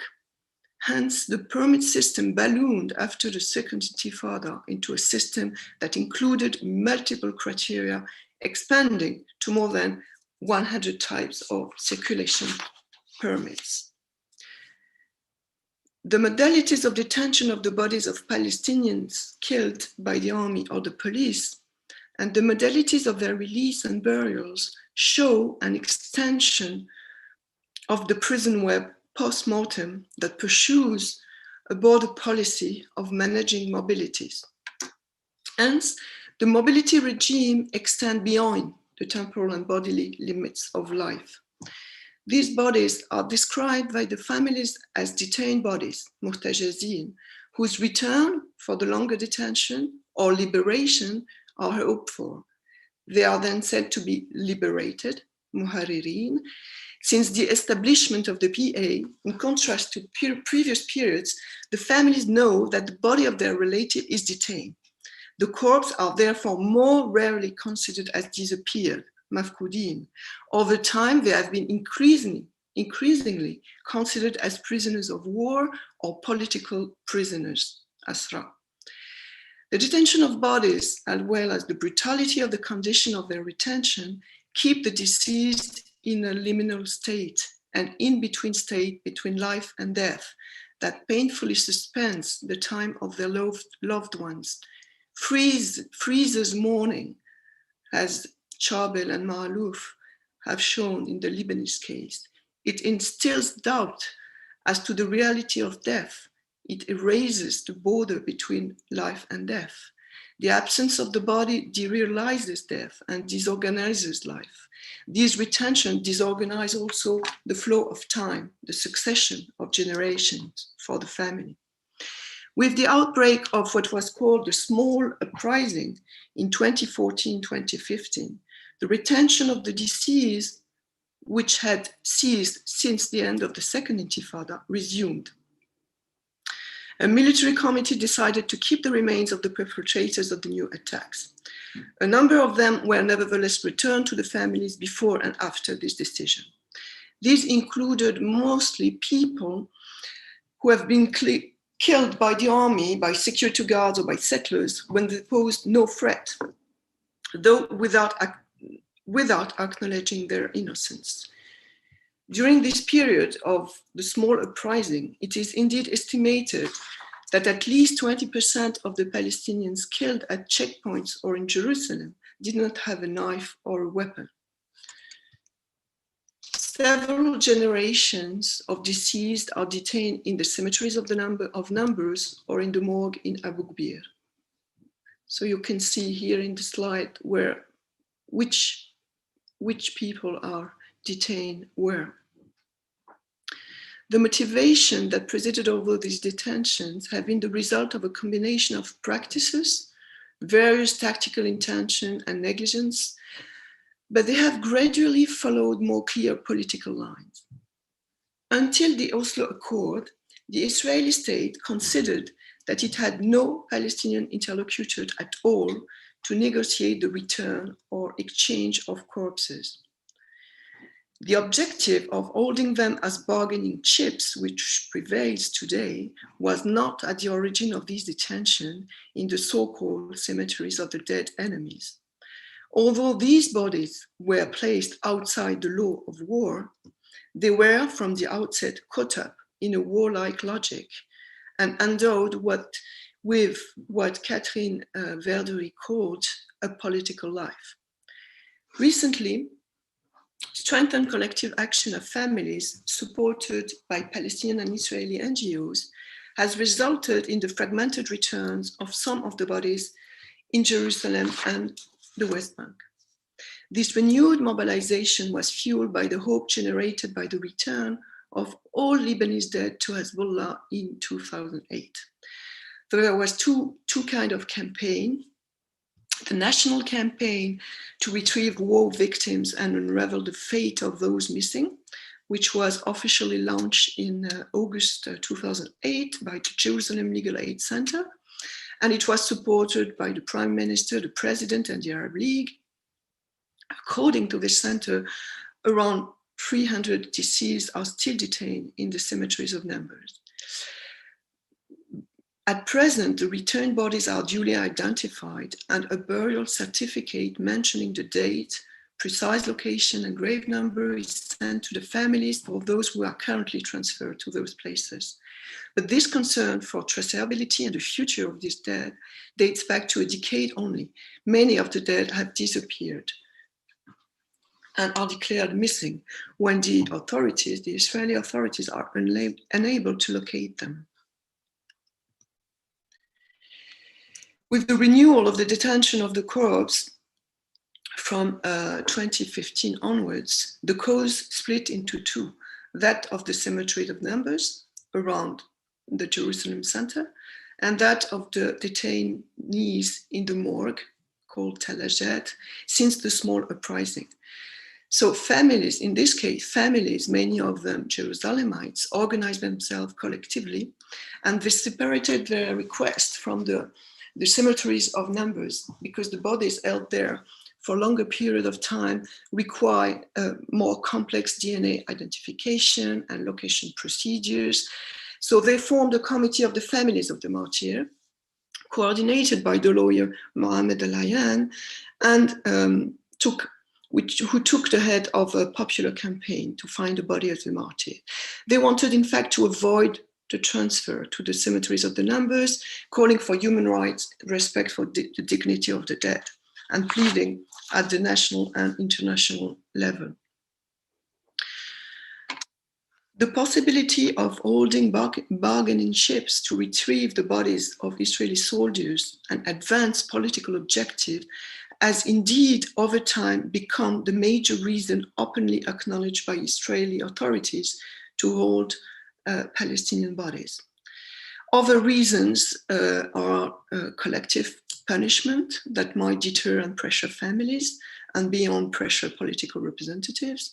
And finally, the idea to prevent any post-mortem politicization of their death while erasing them from the public space, most notably in Jerusalem.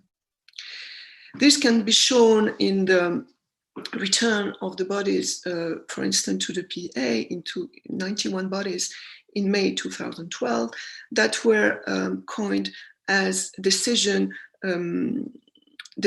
to, as a gesture to the peace process or as a political gesture of goodwill, which this politicization has been refused by the PA, but it has become more central over time.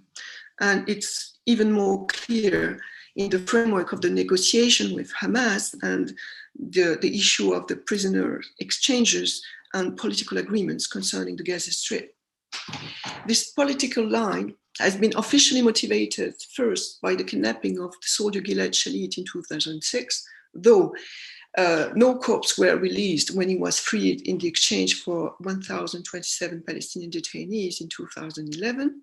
And then lately, by the capture of two dead Israeli soldiers during the 2014 Gaza war by the military wing of Hamas, and lately the capture of two Israeli civilians. So it appears unlikely that the return of those held in the cemeteries of numbers for many years and those held in the morgue will be included in any future deal. First, Hamas will prioritize the release of many living prisoners. And second, like the PA, Hamas is aware of the risk of intensifying the retention of bodies if it accepts such politicization of the cause of the detained dead. The will to put pressure on Hamas is now reflected in the detention of all deceased Hamas members and the detention of almost every Gazawi. This policy has become more severe in the past 2 years. While the detention of prisoners was rare, the bodies of members of Hamas who died in prison are now detained, as was the case with Aziz Awaisat, who was killed during a clash with guards. Moreover, since 2018, the dead of Hamas are no longer kept in the morgue like others, but are transferred to the cemeteries of numbers. This measure has been officially justified by the 2019 decision of the Supreme Court calling for the respect for the dignity of the dead. But this removal to the cemeteries of numbers is a sign of a potential longer detention. The post-mortem mobilities and the returns of the dead bodies, the temporalities, the condition, the modalities of exchanges and restitutions depend on the citizenship and the place of residence of the person involved, of the acts that led to their death, of their activism, and a whole series of individualized criteria. They depend on the place of residence, notably as two different ministries are in charge. Indeed, the occupied territories are governed by the army, and there's the Ministry of Defense. And Jerusalem is under the supervision of the Minister of International Security. And these different ministers had different positions regarding the bodies through time. Those living in the West Bank have been more willingly and quickly returned than Jerusalemite residents. Jerusalemites are subject to even greater repression because political mobilization and expression has been completely forbidden in the city, and recent attacks and a number of mobilization and confrontation have taken place in the city. So in Jerusalem, a whole series of strict conditions changing according to the period and the events determine the return and burial of the bodies. For instance, the body of the 15-year-old son of Khaled Manasra, who died in October 2015, was supposed to be returned quickly because of his young age. But he found himself embroiled in endless negotiation regarding the location of his burial, Sorry, Stephanie, I'm really sorry, but due to time limitation, we need to move on to the third presenter. If you can wrap up in 1 minute or so. The first, post-mortem exile are sometimes required for Jerusalemites, denying them their place in the city after death and their status as permanent residents. It's less the case for West Bankers. They are less exiled post-mortem. But the individualization of the border extends beyond the living existence of a person. It is incorporated post-mortem into the body itself. So there are a whole range of criteria that determine when and how the bodies will be buried, and which is comparable, in fact, to the whole mobility management criteria. So to conclude, I would just say that there is a kind of will also to erase the presence of Jerusalemites through the way that the funerals of the returned bodies are tightly supervised and limited limited in the places where they can be buried, and the number of persons who can attend it, the fact that they have to take place at night, and many other conditions. So I will just conclude by remembering what the words of a philosopher concerning the strength of the obligation that bind the living does not have, or very rarely has, the power of that which binds the living to the dead. In that sense, this post-mortem hold of the prison web and the necro-violence at work is attesting here to an economy of colonial occupation in which the dehumanization of the other has become a reality and a political and symbolic stake. Thank you. اوكي شكرا كثير على المداخلة وننتقل. Thank you very much for that intervention. Probably we will be 7 or 8 minutes late for the next intervention because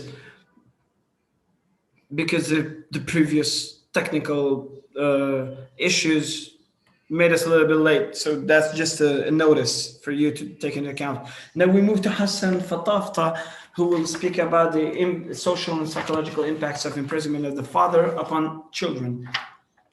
Please go ahead, Hassan. Yes, good evening for everybody. Do you hear me?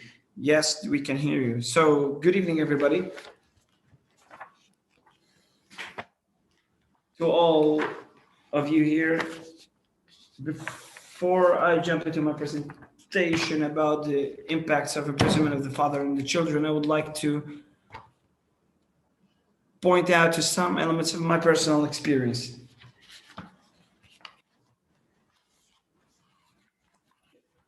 You know, from my long experience in the occupation prisons, there are many subjects that I can speak about, but I chose this one specifically because it has an exceptional importance. The impact of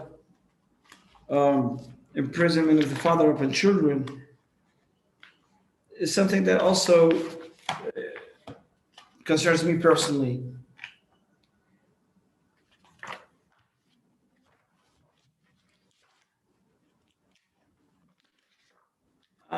And I can speak of it starting from the experience of my own children, who this is some way of dealing with my own personal feeling of self-blaming for their suffering.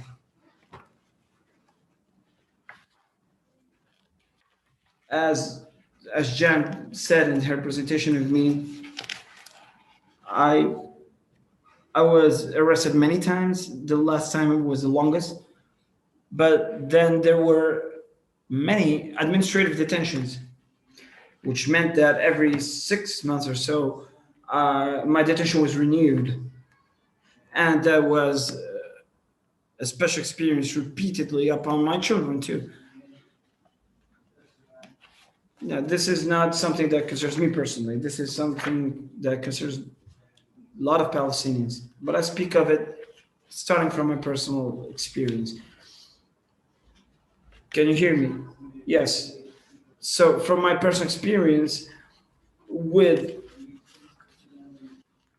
and also my knowledge of many prisoners, I can say that this is a phenomenon that is widespread,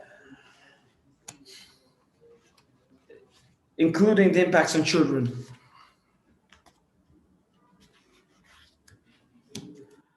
Before I go into details, I'd like to draw your attention to some elements of this experience that formed my conviction that, you know, if I ever participated in the Palestinian struggle, that's part of the duty of any Palestinian.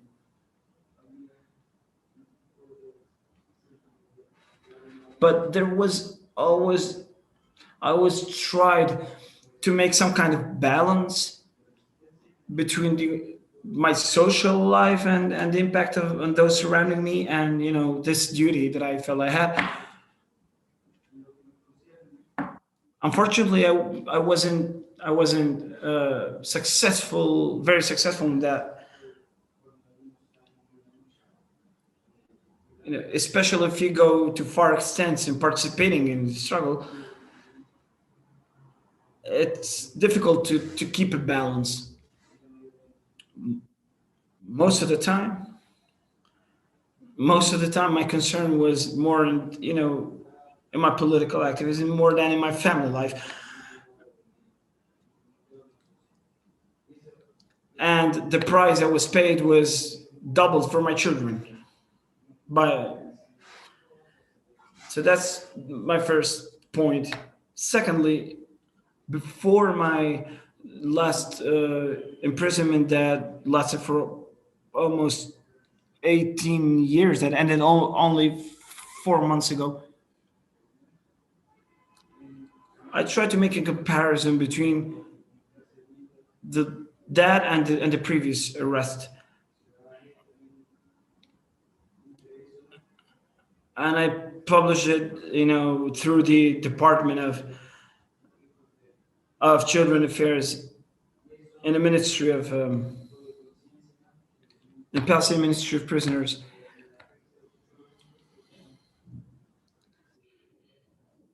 And it's centered on the impacts, psychological and social impacts on children. And in 15 minutes, it's difficult to cover all the aspects of this subject.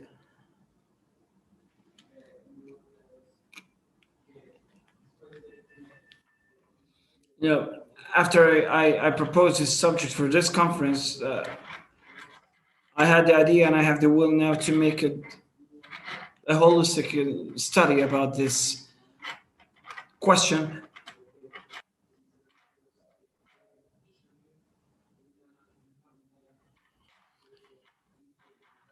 And I think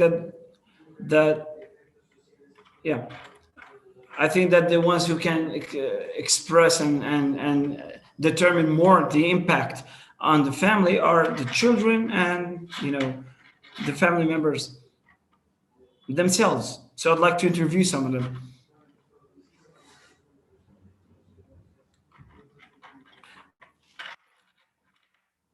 In the correspondence between me and my wife during my imprisonment, a large part was dedicated to talking about children, their behaviors, their reactions, their emotions. And that allowed me to form an understanding of what my children went through as a consequence of my absence. But for making more precise conclusions, it is important to make a specialized study, especially by people who are specialized in these kind of studies. So what I will expose is more general rather than in-depth.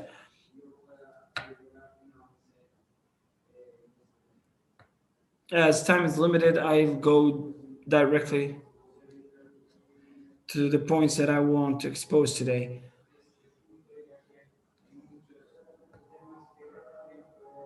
I try to concentrate on 3 specific central points. The first one, from my own experience, I think there is an essential difference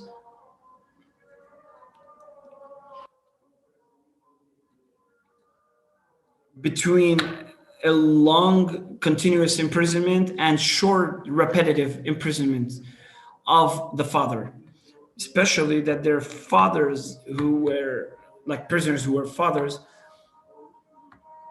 who were imprisoned repetitively in administrative detention. Some prisoners or fathers were imprisoned 14 to 15 times. This repetitive detention,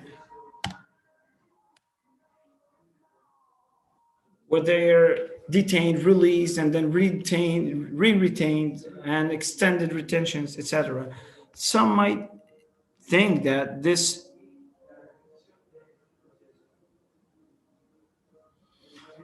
kind of detention is lighter, has lighter effects and easier to swallow.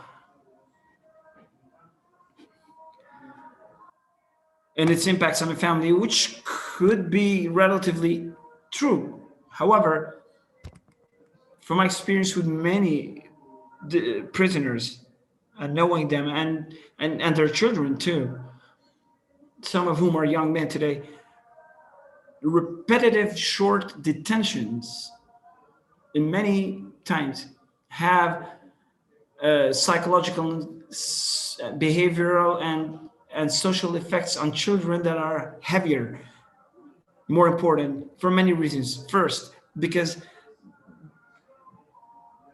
repetitive detentions of the father brings with it repetitive incursions into the homes, violent inspections, violenting and abusing, beating up the father in front of his children, many times using hand grenades, sand grenades. All of this happens in front of the child. And in our culture, the image of the father is like a role model for the child, and breaking it repetitively has a very heavy impact on children. My children, specifically one of my daughters, had a severe shock because of that repetitive experience in one of the times.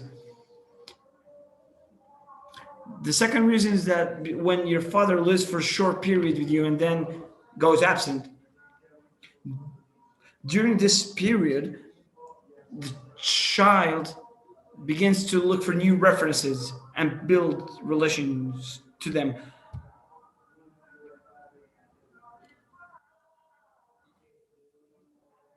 And these other references, other people who have different ways of instructing children and educating them are different from the ones of the father.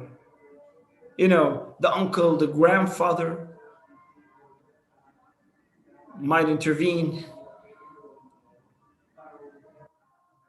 If they don't have differences with the father in the substance, at least on the form, they have different ways of educating, and children might receive confused messages, educational messages.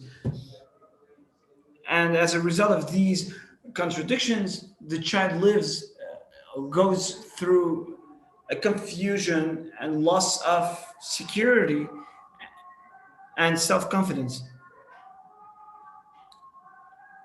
One day he has his father beside him, next day he's not there.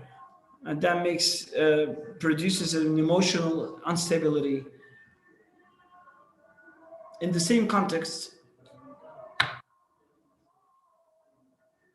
I'd point out to the fact that when the father lives with the child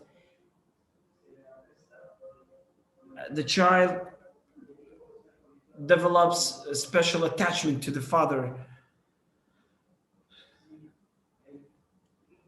When the arrest happens, even if the child is not present at the moment of the violent arrest, he just wakes up and his father is not there. The only thing that a minor would understand is that his or her father just left them. Not only from my personal experience, but also from the experiences of other prisoners, and including mine. Give witness to this truth. In 1996, I was arrested. I had my daughter. She was newly born when I was released. She was 16 months old, and she was already old enough to develop an attachment to me, and vice versa. A few months later, I was arrested again.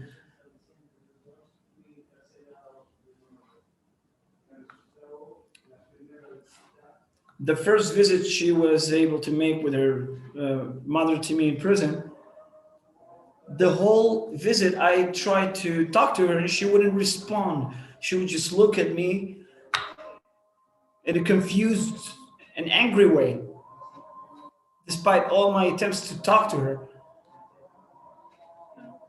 and the attempts of my wife to help. She wouldn't respond. This continued for 5 or 6 visits before she began to interact with me. It took a long time before she began to understand. because she only had the feeling that I just left her. That's the only thing that she could grasp. So these repetitive short detentions, despite the fact that they provide, some short breaks of living with the father to the children, they have much harder impacts on children as a result of the absence of the father.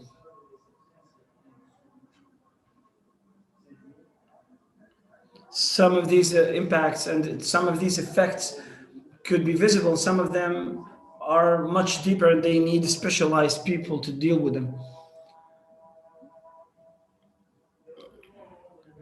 In impalpable.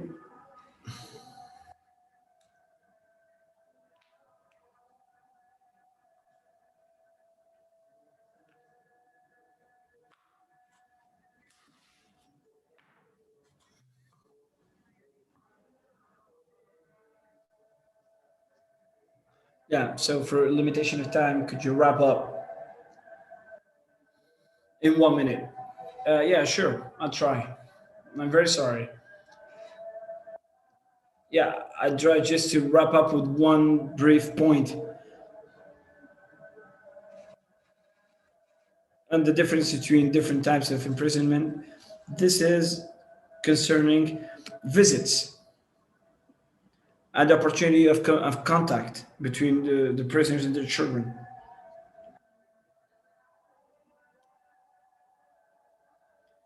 In the visits, many times they wouldn't allow you to have physical contact because there's the double glass barrier between you and the visiting family members.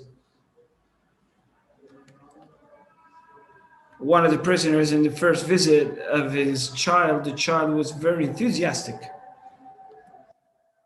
to visit. He was very happy for the visit. And it was before they introduced double glass barrier. There was a net, a metallic net, and it was enough to break that enthusiasm of the child who, he came ready to hug his father, and then he couldn't. He went to a state of unresponsiveness. During my last arrest, which was the longest for more than 18 years, I couldn't hold any of my children even once. Thank you. Thank you for that testimony. I read your paper and I saw that you concentrate on the negative impacts on children as a result of this forcible absence. You spoke about the role of the mother. I'd like to ask you about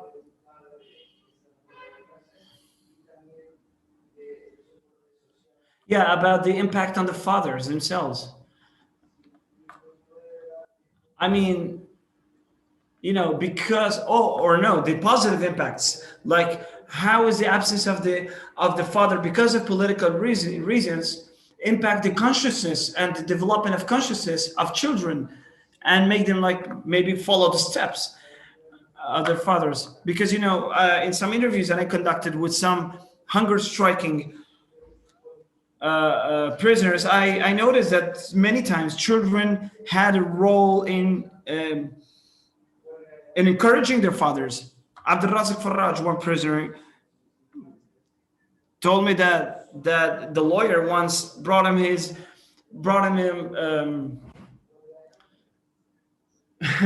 a letter from his son that opened, opened with a quote from Bobby Sands that said, "Our revenge will be the laughter of our children." And that prisoner said, when I read that quote coming from my son, that gave me unimaginable momentum and force and morale, because it's actually the laughter of our children that will be, the final outcome that we seek. So, children are somehow a source of force for prisoners, and the absence of their fathers, parents, could be also a source of consciousness to them. Because yes, in the middle of all this pain, there is hope, there's resistance. Because at the end, political prisoners are, go through this for their belief in a just cause. So I'd like to hear a little bit how you understand that point from your experience. That balance between the family personal condition and the collective one.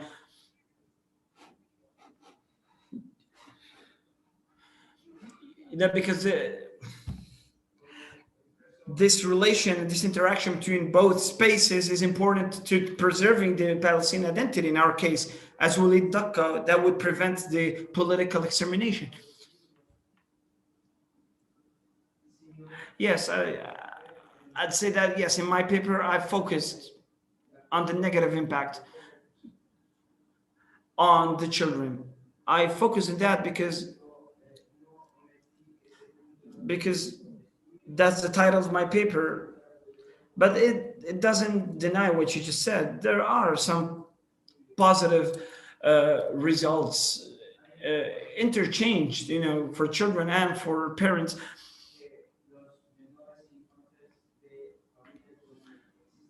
And you can see then some behaviors that are adopted by children.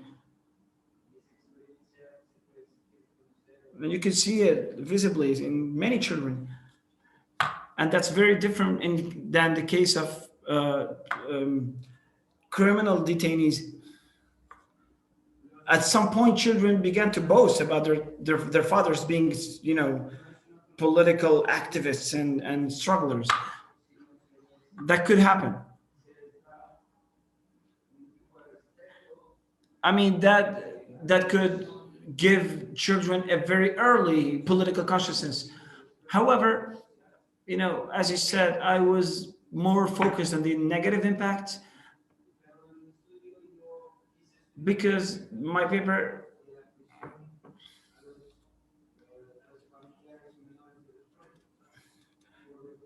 also comes in the context of focusing on the power practices by the authority and those practices that create contradictions for children.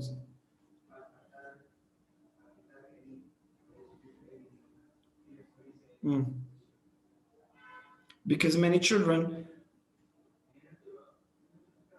had contradictory feelings towards. Yeah.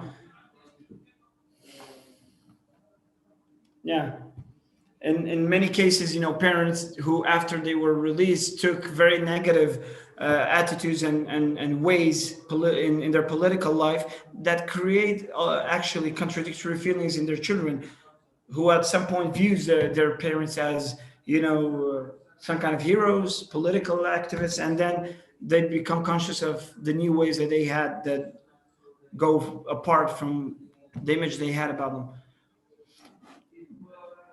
And, there are many dimensions that I could cover, but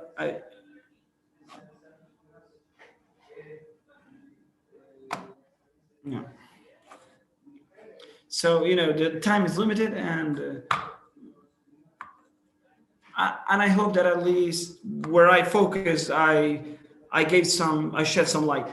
Well, thank you very much for your presence in this conference. I move now to the Q&A and see what questions are there. There's a question from Mahmoud Khalifa to Stephanie. The question says, did it happen?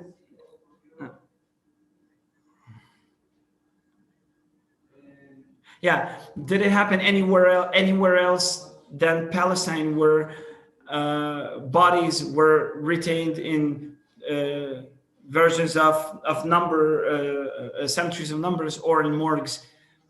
And where did it happen?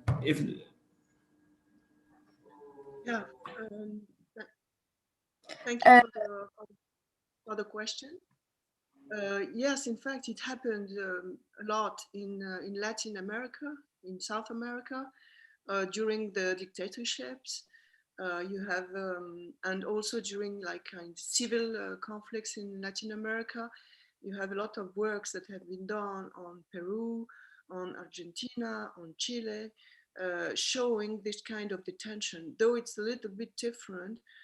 In those cases, in general, in Peru, for instance, or in Chile, people have coined the issue of the detained disappeared.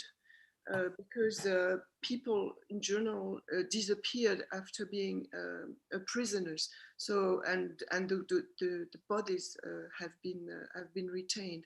But the difference is now that you have a whole process of this commission of truth and reconciliation that have been working in those countries, because the conflict or the issue is finished. So you have a whole process of giving back the bodies and this whole process, which is not the case in the Palestinian Israeli case. So it's both, and you have also the case of Lebanon, where you have all the people that disappeared in Syria, in fact, that were detained in Syria and disappeared, and you have a whole mobilization also in Lebanon of families asking for the whereabouts of their relatives and families. They don't even know where they are. So it's more concerning Lebanon, it's more disappeared people.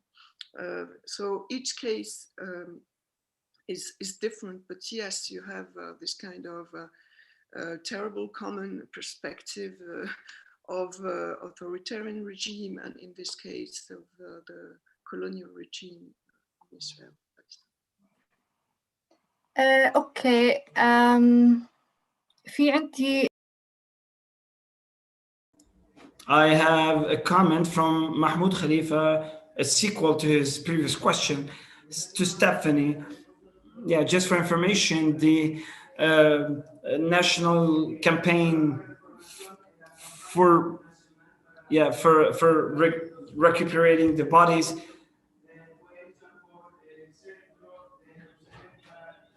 has actually achieved many things and proved that they are disappeared bodies, like in the case of Anis Shodav, who was one of the leaders of the prisoner movement.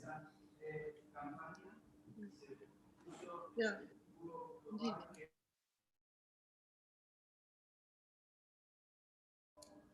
Yes. I'd like just to make a correction. It was the center, the Jerusalem Center for Legal Aid, who led that campaign. Thank you, Mudar.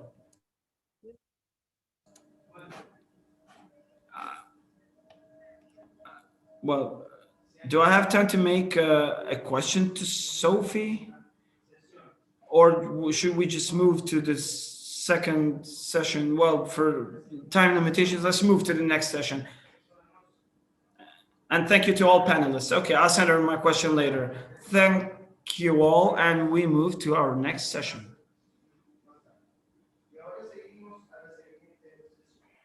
Welcome to our final panel of the conference. Thank you for hanging in there.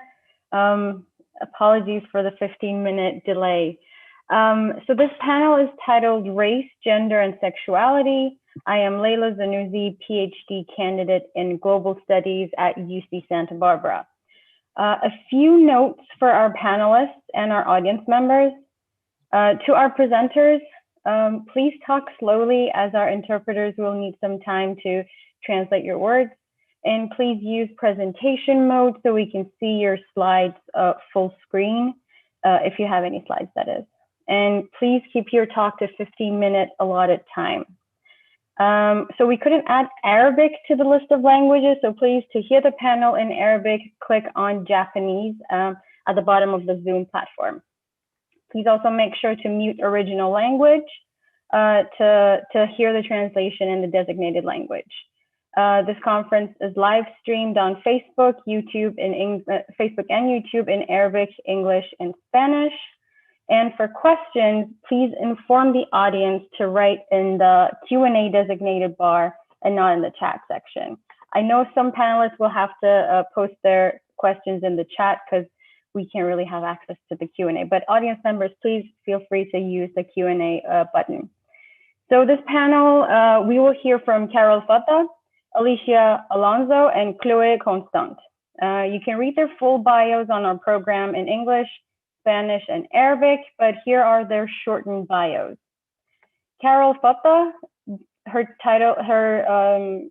paper is entitled Gender, State, Violence, Detention and Incarceration in Relational and Transnational Frameworks. Fata is an associate professor of English at Syracuse University.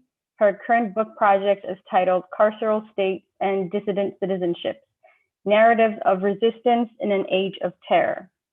Alicia Alonso, her paper title is The Disciplinary Regime in Women's Prisons as a Patriarchal Device of Oppression.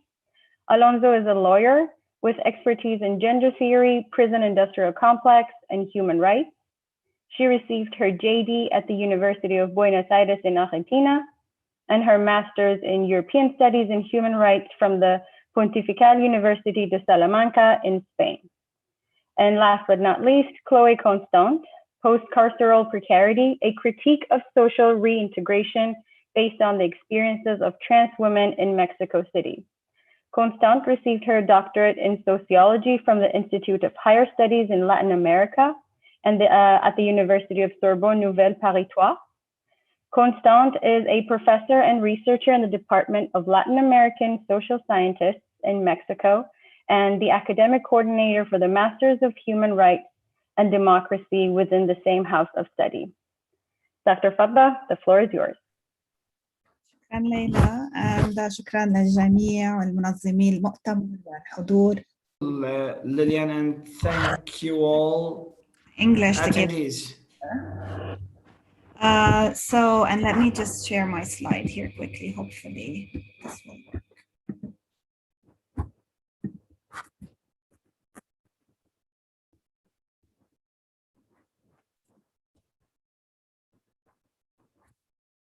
I hope everyone can see my slides.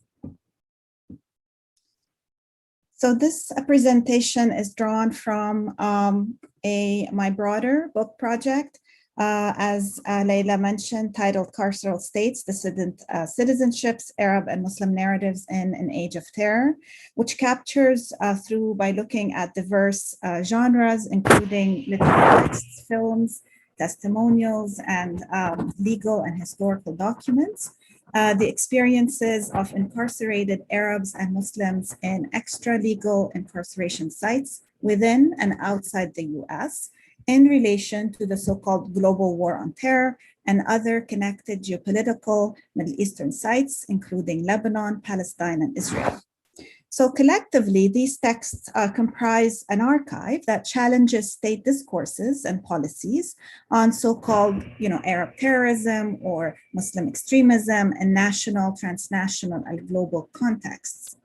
I show how the insights and works of these political detainees, whose work I focus on, lay bare state power and violence while simultaneously exposing the limits of humanizing impulses, especially in relation to the discourse of benevolence and rescue that we see is repeatedly mobilized to prop up and justify imperial and settler colonial projects. For we often see, how Arab and Muslim women, specifically here, become co-opted and portrayed by Western imperial powers as in need of being brought into salvation and freedom, or more conveniently, freedom brought to them, problematically, with what ironically entailing these same bodies becoming targets of US-led military aggression and violence. So I argue in the book and in my paper today that it is imperative to unpack and critique such gendered imperial discourse, especially given that it coexists with, but at the same time serves to erase Western nation states' gendered surveillance, detention, and incarceration of racialized and marginalized Arab and Muslim women who are constructed as a threat within Western borders, while these state logics claiming to rescue and free other Arab and Muslim women elsewhere. So in looking at that, I focus today on intersections of gender and sexuality, religion, and citizenship in relation to imperial carceral state surveillance and incarceration, specifically of female activists, writers, and cultural workers, both in the US and in Israel. I look specifically at the cases of Palestinian American activist Rasmia Aoudeh, who was prosecuted and deported by the US government, and Palestinian poet Darin Tatour, who was placed under house arrest and imprisoned by the Israeli government. The connections that I'm drawing here, by doing that, I argue that they lay bare the limits and contradictions of liberal discourse of rescue and benevolence, ultimately masking imperial and violence. So the act of refuting the Western discourse of gendered liberation then becomes very much an exercise in tracing alternative venues of gendered liberation beyond the confines of Western states' imperial forms of feminism, one that hinges on the simultaneous and contradictory representations of Arab and Muslim women as either dangerous and or in danger. So by discussing the cases of Aoudeh and Tatour, I argue that gendered and racialized state crackdowns and violence are important to attend to, specifically in relational and transnational frameworks that directly connect seemingly discrete and separate geopolitical sites of control to shared and interdependent state carceral logics and practices. So making such connections across seemingly separate sites of surveillance and incarceration highlights the important interventional role of transnational feminist solidarities and coalitions in global mobilizations of support and advocacy in the context of imprisonment and incarceration. So in late 2014, the US Department of Justice put Palestinian American activist and community builder Rasmia Aoudeh on trial for allegedly lying to the federal government in her application for US citizenship. So Aoudeh obtained immigrant visa in 1994 and then her US citizenship in 2004. So after 2014, a 4-year court battle ensued that Aoudeh ultimately lost, and resulting in the stripping of her US citizenship and her deportation to Jordan in 2017. The trial launched against Aoudeh was premised on the claim that she had not stated in her US naturalization application that she had been arrested in Israel in 1969 and accused of allegedly participating in an attack that killed 2 Israeli university students in Jerusalem. At the age of 21, she was convicted by an Israeli military tribunal for her alleged participation in this attack, based on a forced confession extracted from her after 25 days of torture and sexual assault in an Israeli prison. And this confession, Aoudeh quickly rescinded thereafter. Nevertheless, Aoudeh was convicted and sentenced to life in Israeli prison, where she spent 10 years before being released in a prisoner exchange. After her release, Aoudeh testified about being tortured to the United Nations Special Committee, becoming one of the first Palestinian women to publicly claim sexual torture in Israeli custody. But such and other testimonials regarding her torture and its effects were left out of her US conviction, consolidating instead a discourse that presented her as a quote-unquote terrorist and an illegal immigrant. So the development of such discourse, the conflation between illegality and immigration and its application to Arab, and in this case specifically Palestinian immigrants in the US,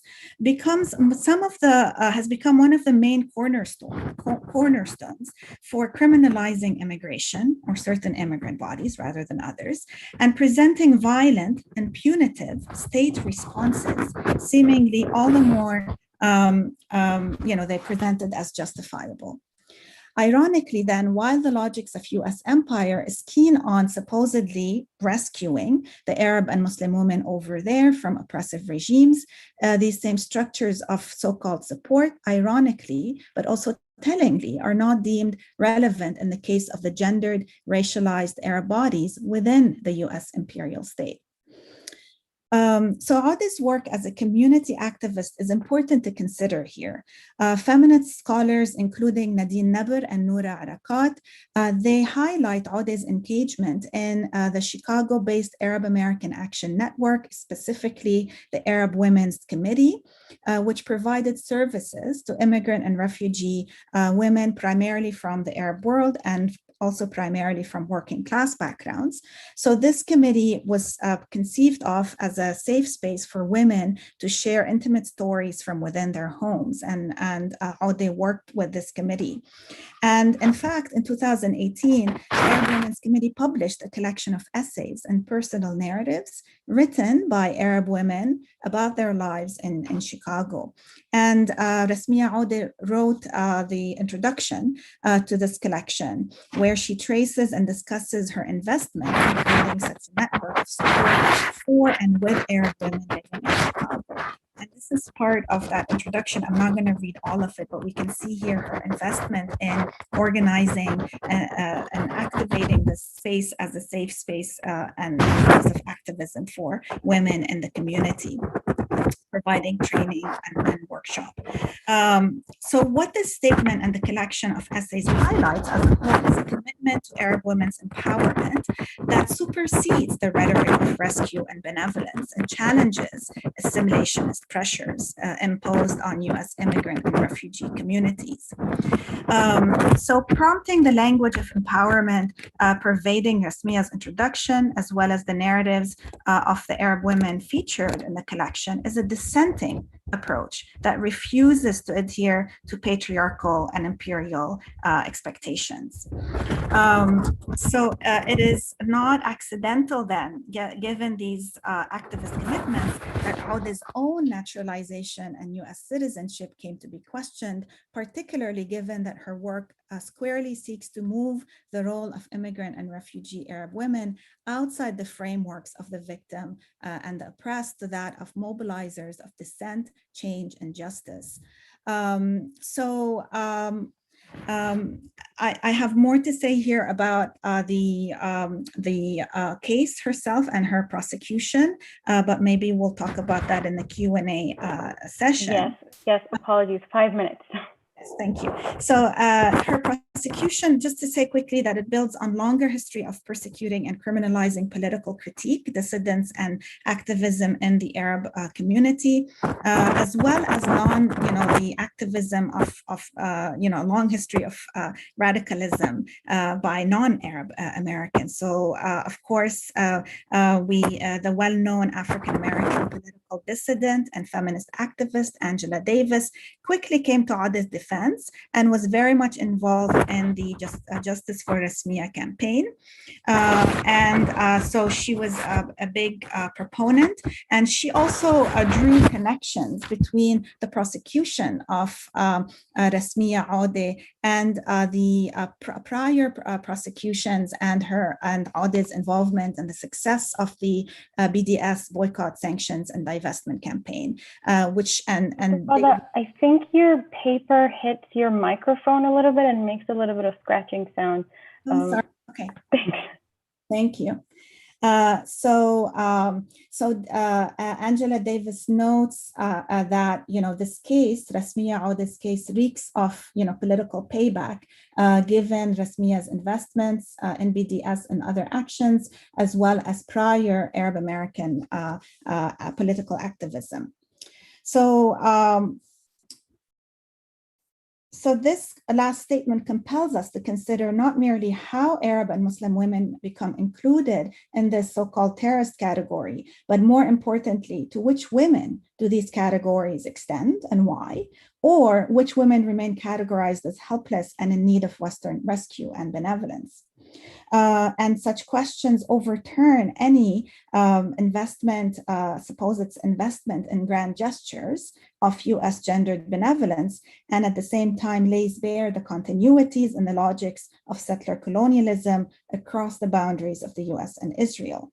So such continuities are evident, for example, and I'll turn to another case and the Israeli state's continuous targeting and incarceration of Palestinians both within Israel and occupied territories. So in October 2015, writer and photographer Darine Tatour, who's a Palestinian citizen of Israel, was arrested by the Israeli army in her village just outside Nazareth in North Israel, with a charge that she had incited violence through her social media posts. One of the posts consisted of her reading her poem, Qawem Ya Sha'bi Qawemhum, and on YouTube with accompanying clips of Palestinians clashing with the Israeli army. And I have here an excerpt of it in Arabic and English, and apologies if it's too small. Tatour spent some time under house arrest, and she was convicted on May 3rd, 2018 on the charge that she had incited violence, and she was sentenced to 5 months in jail, 3 months of which was reduced to the time that she had already served prior to that. Darine appealed against her conviction as a matter of principle and an important as a concern for her freedom of speech and artistic protest. And she said that I regret being sent to prison for a poem, but it will be impossible to stop my writing. Her case garnered international support, including by the International Association International, as well as Jewish Voice for Peace, Adala, and other international campaigns.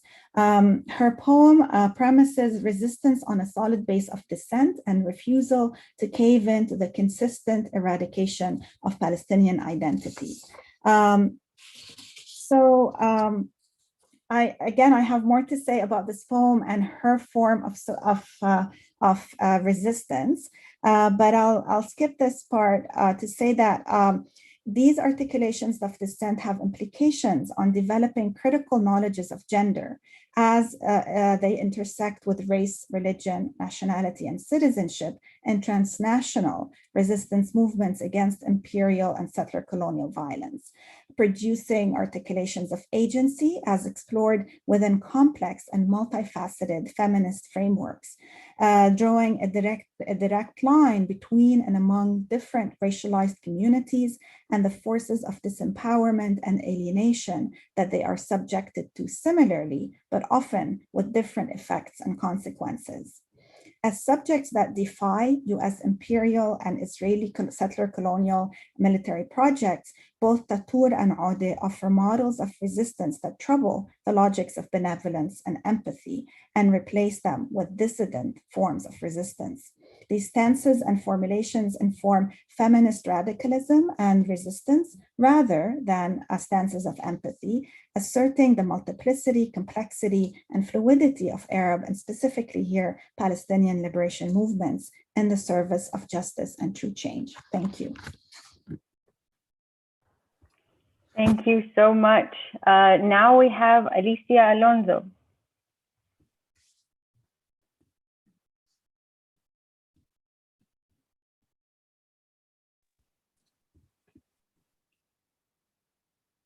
Thank you. Gracias por este fabuloso congreso y la posibilidad de hacerlo también en español y en árabe. En mi breve exposición voy a realizar un recorrido y un análisis por la literatura que se refiere a las sanciones disciplinarias en las prisiones femeninas y que confirman cómo se utiliza el régimen sancionatorio como un dispositivo que ayuda a reforzar el rol de sumisión que impone el patriarcado a las reclusas. Esta revisión poses a patriarchal role to women prisoners. This literature is something that I used for my PhD research on women's prisons. The disciplinary regime within prison is used to maintain control and order. And we see a series of strategies of control that functions together, and they include disciplinary punishments and favors and compensations, or favors, rewards, let's say, for good behavior. This continuous test of or observation of conduct, of behavior, is continued outside prison. So outside prison, the ex-prisoner has to respect the rules. And this at the same time is a kind of a simulated representation of behaviors, where prisoners are like actors who represent a series of roles in order to obtain certain goals.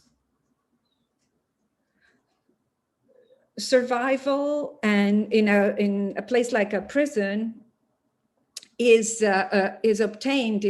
carried out through these rituals of feigned obedience, based on being docile, submissive, and subordinate. They have to be submissive to other people inside the prisons. On the other hand, the intolerance towards disobedience is not the same in male prisons and in female prisons. There are several studies and research in several countries that have confirmed this claim. Women prisoners are required to be more docile, although their criminological profile differs from that of the male counterparts, because typically they're not imprisoned for violent crimes, and yet patriarchal domination is reflected in the disciplinary regime within prisons, because it's based on ideological elements and based on a construction of female subjectivity based on submission. So this is the fundamental pillar of their behavior. So for instance, studies that were carried out by a Chicago reporter, the schools of journalism in the United States at Northwestern University, for instance, between 2016 and 17, confirmed that female prisoners were more sanctioned for disciplinary offenses than male prisoners for minor offenses. In the 15 states that were analyzed showed the same pattern. Women in US prisons were penalized in greater proportions than men, and for totally minor offenses. In Vermont, for instance, in Vermont prisons, it was more likely for women to get a fine for making a derogatory comment than male inmates. In California prisons, women were more than twice as likely to be fined for disrespect with no potential for violence. In Rhode Island, the disobedience, it has also, so this trend was seen also in other countries. So for instance, there's a similar study done on Catalan prisons, like in the prison of Brians in the 90s.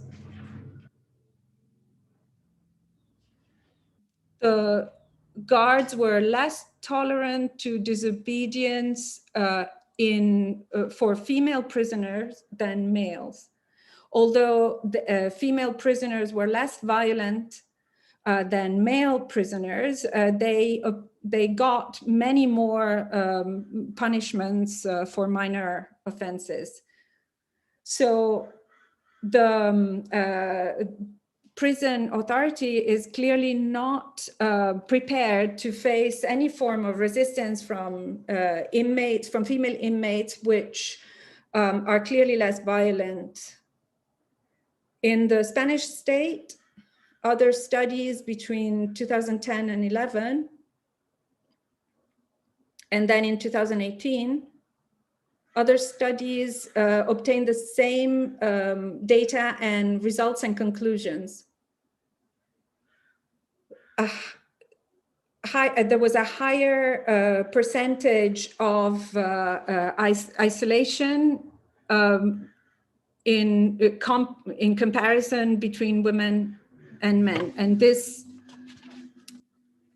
similar data were found in Argentina between 2012 and 13, which proved that there was a proportionally greater use of sanctions in women's prison than in men's prisons.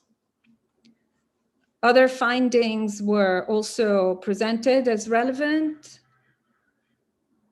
Well, and what were the offenses? What was the severity of the offenses? And what was the sanction that corresponded to these offenses? Women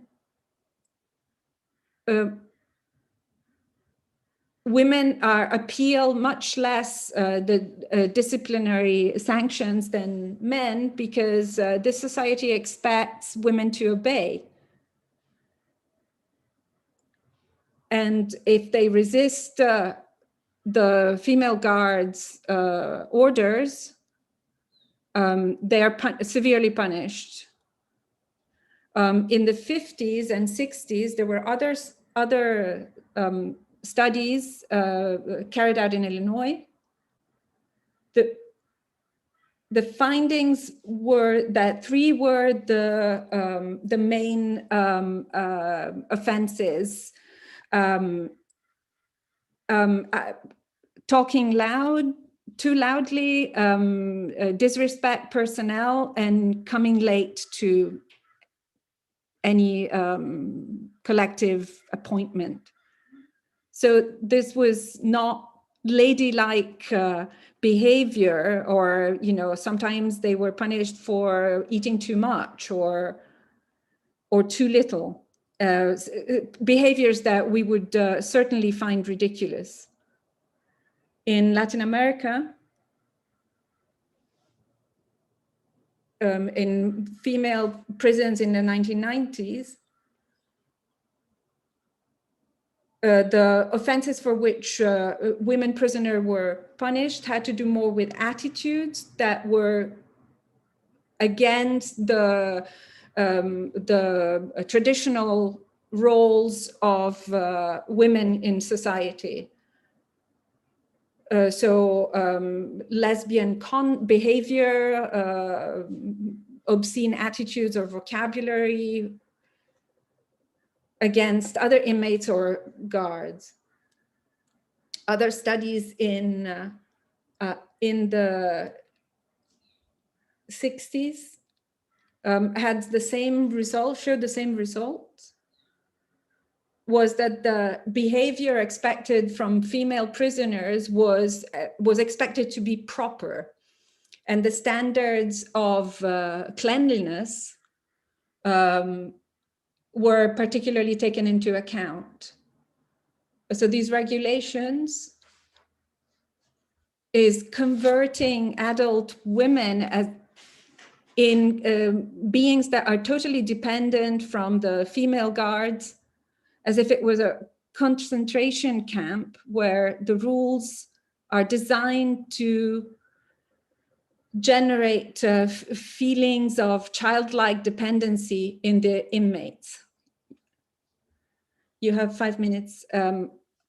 Disciplinary sanctions, if we consider it this way clearly have a fundamental role as a control tool.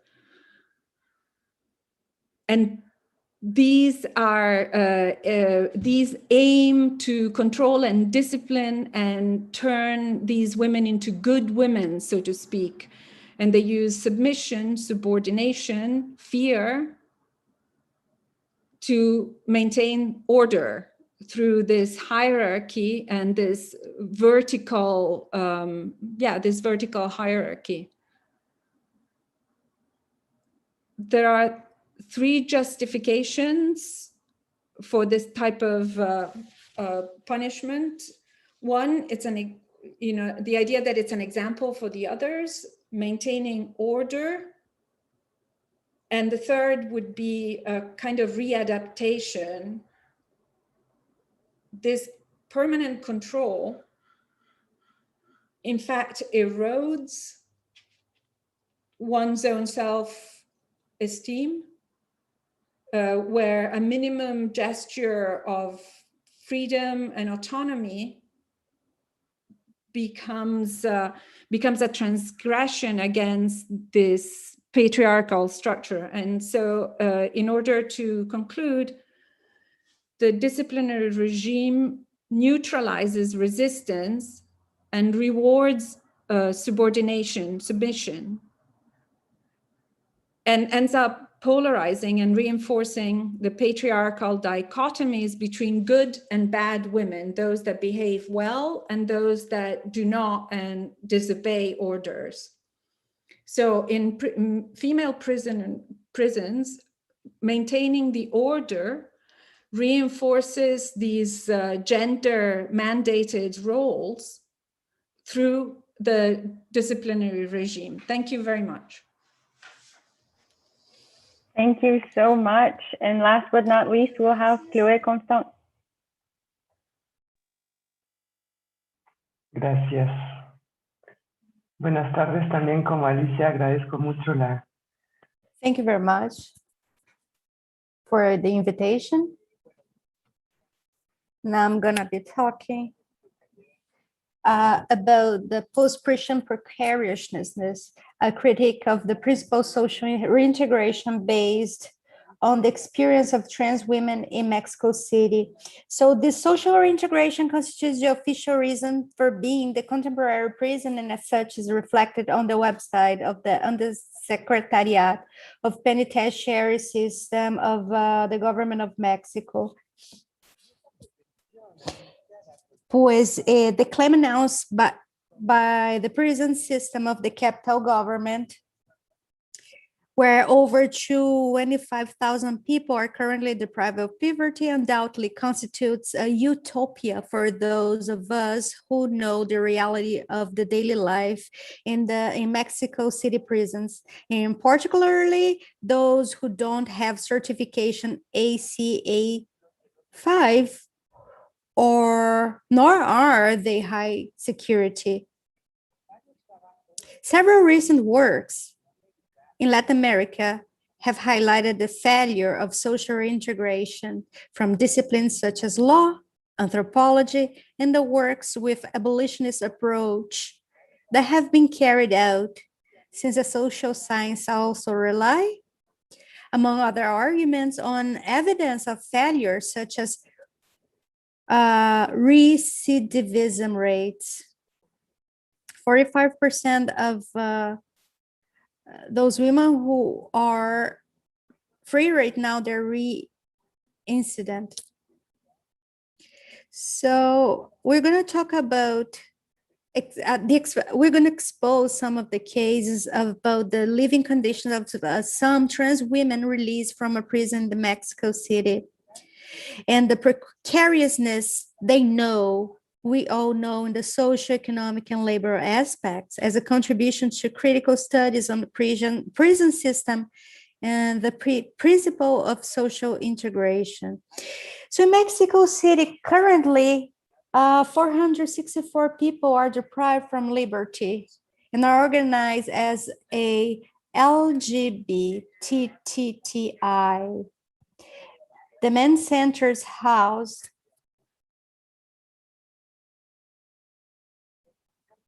The men's center's house, we have 60 people who are transsexual, transgender, or transvestite people. This population, particularly precarious and vulnerable during their life trajectory, even before the confinement, due to gender identity, they suffer multiple violence during confinement. So if we add to this social uprooting caused by prison confinement and the economic precariousness that derive from this experience, it's worth asking, what are the living conditions for a trans woman released from a male prison in Mexico City? So in terms of methodology, I will present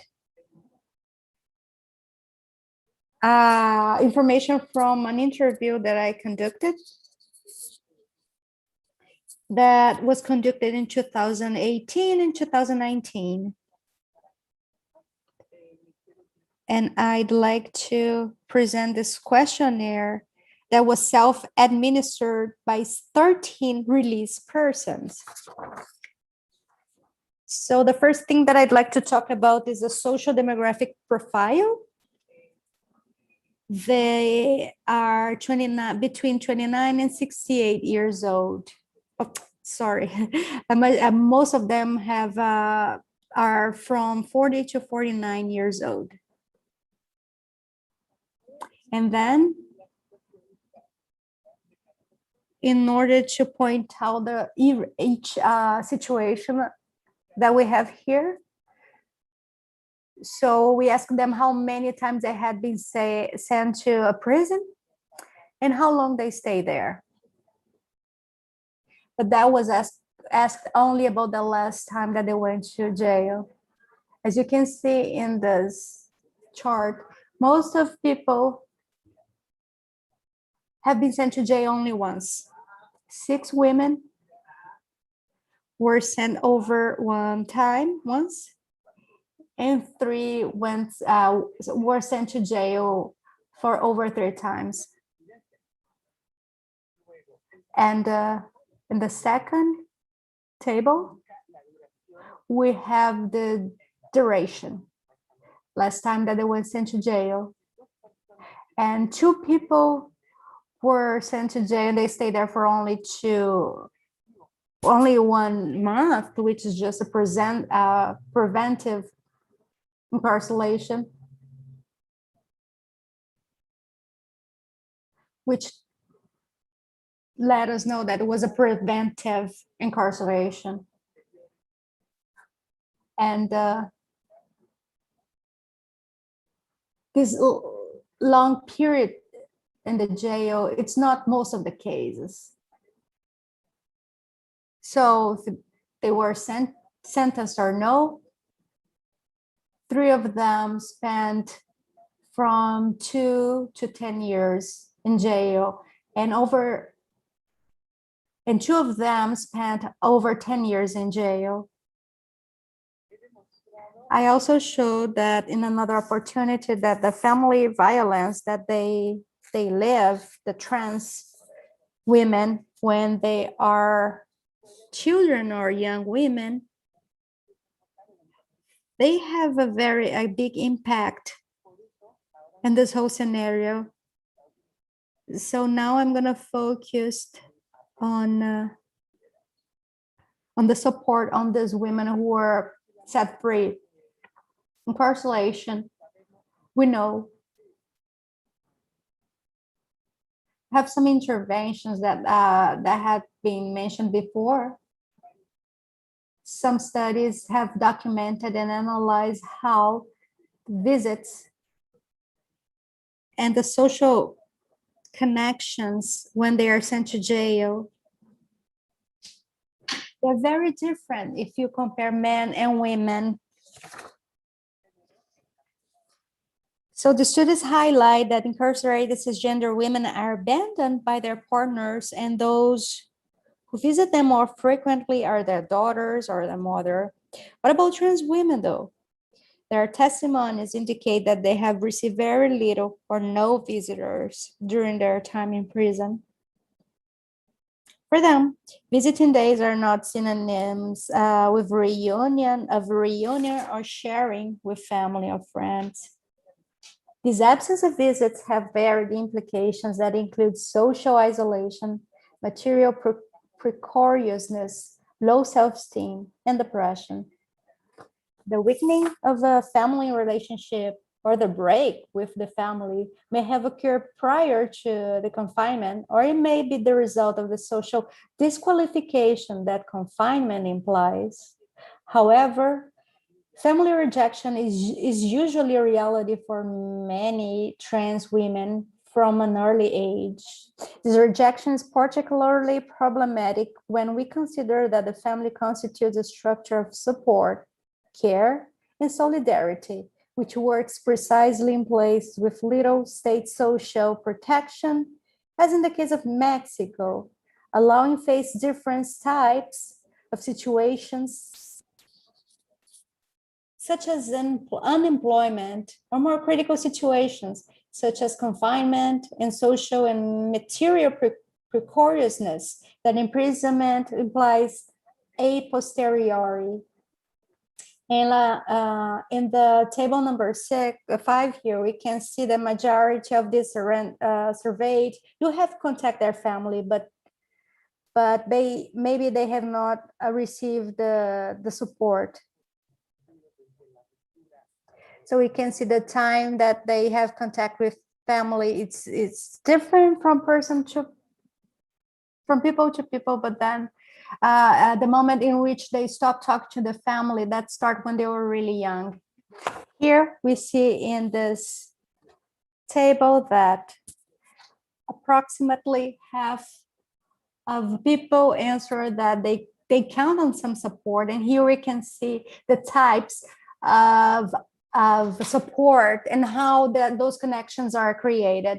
So in the first table, we see that 6 of these people, they have any type of support. So we should consider the importance of those networks in terms of mental health, and also how can help them to cope with so many stress in life. So the results that we have here in terms of the existence or not of the support chain, this support connections, but then we see that they have some sort of support, even though sometimes it's very weak.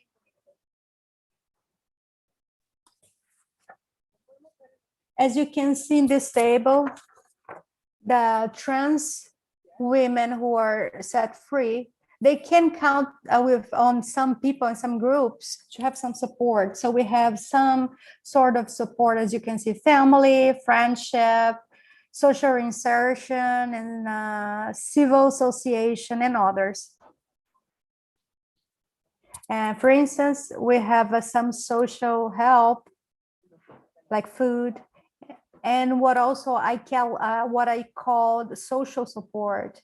For instance, this plática refers to conversations, and to think about the people who are not not the family itself, but also other organizations in terms of some sort of civil organization. And of course, the support in terms of food is fundamental. I'm gonna go really fast here because of due time limitation, but one thing that it had been observed is that the trans women who have been interviewed is that when they leave the jail, they don't have access to technology. And so on top of everything that they had before, they have even more, they struggle even more because of the lack of technological structure and information. In terms of economical issues, they said that the work that the training in jail, they are not updated. So none of them said that they have received, they got a job based on what they learned in jail in terms of workshops. They had some support when we were in jail, but then when they left, no support. And companies too, they do a checking background, and that's a problem for them. And another thing is that we sum up to everything, on top of everything, is a problem in terms of a gender identity. Because the policies are not written for those people. They don't have too much support in terms of politics. So in terms of money, we're talking about the payment every 2 other weeks, how we do in Mexico. So the minimum wage was around $71 by then, and half of those people would have less than a minimum wage. 3 live with less than $1 a day. 2 have only less than $3 a day. So what do they do? What do these women do? Well, we're going to take a look at what they used to do and what they do now. This comparison show that most of them, they dedicate themselves to the informal work. And it's interesting to point out that the place of the sexual work in the lives of these women. What is interesting here is to take a look at this, looking at this other table, that women, they complain about the sexual work. Well, they would do that before and not necessarily later. And the people who use prostitution as a source of income after jail doesn't mean that they used to do that before they went to jail. So this is, we can check that. You can see that some of them, they have 2 jobs, and sometimes prostitution is the first one or not. And one of them is not enough for them to survive. So that's why they have to get another job. So I have to go back to the idea of the social reinsertion, which is closely connected to the possibility that people reintegrate themselves to the capital system. They need to be productive, industrious again. And an institutional note has said that we have to store this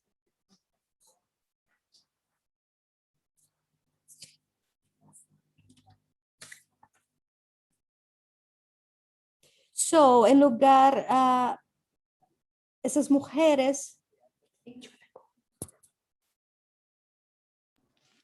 So I'm asking myself, why have we changed just terminology?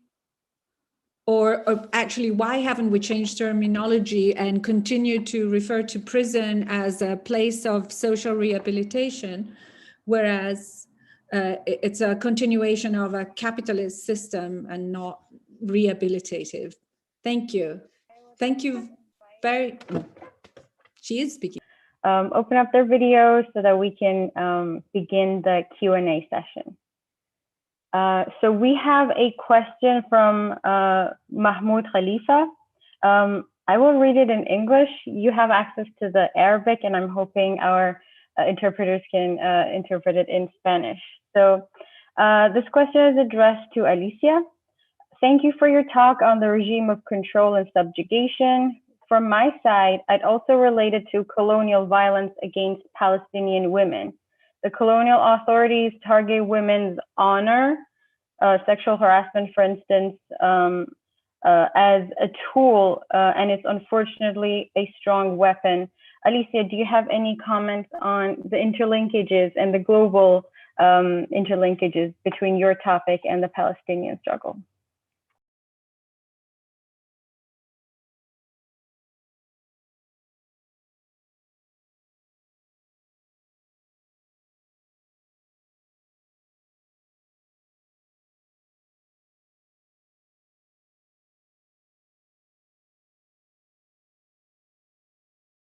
Yes. The last work that I've done with this Palestinian women is not only specifically to the sanctions in terms of discipline, but also it's more like the fact that they don't the minimum level of standards, the rules, the basic rules, the Bangkok rules. So the last work as refers to how the state of Israel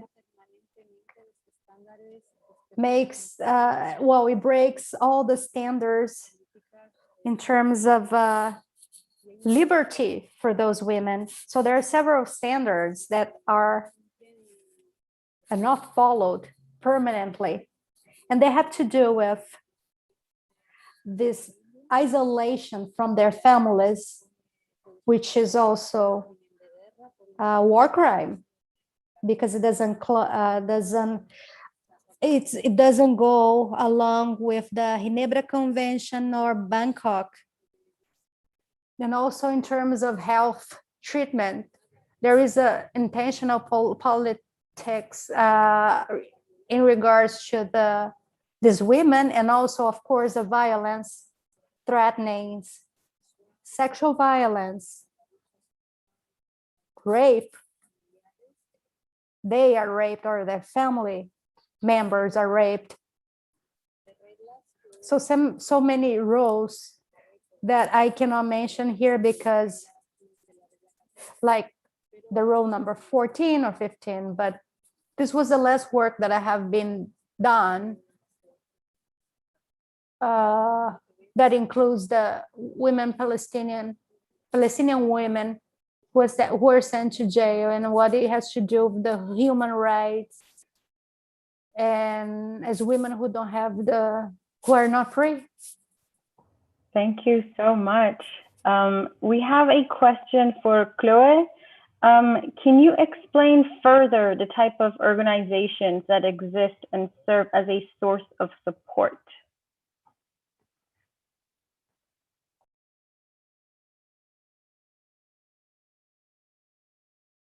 Yes, basically the organizations there are two types. One is the social reimmersion. So this has to do with this work that I have done with this association, the civil association. Trabajé con estos, and I work with these groups, and also other groups were in a similar situation, such as we helped these women who were set free to enroll themselves in the system so they could receive the unemployment help from the government, the financial one. What is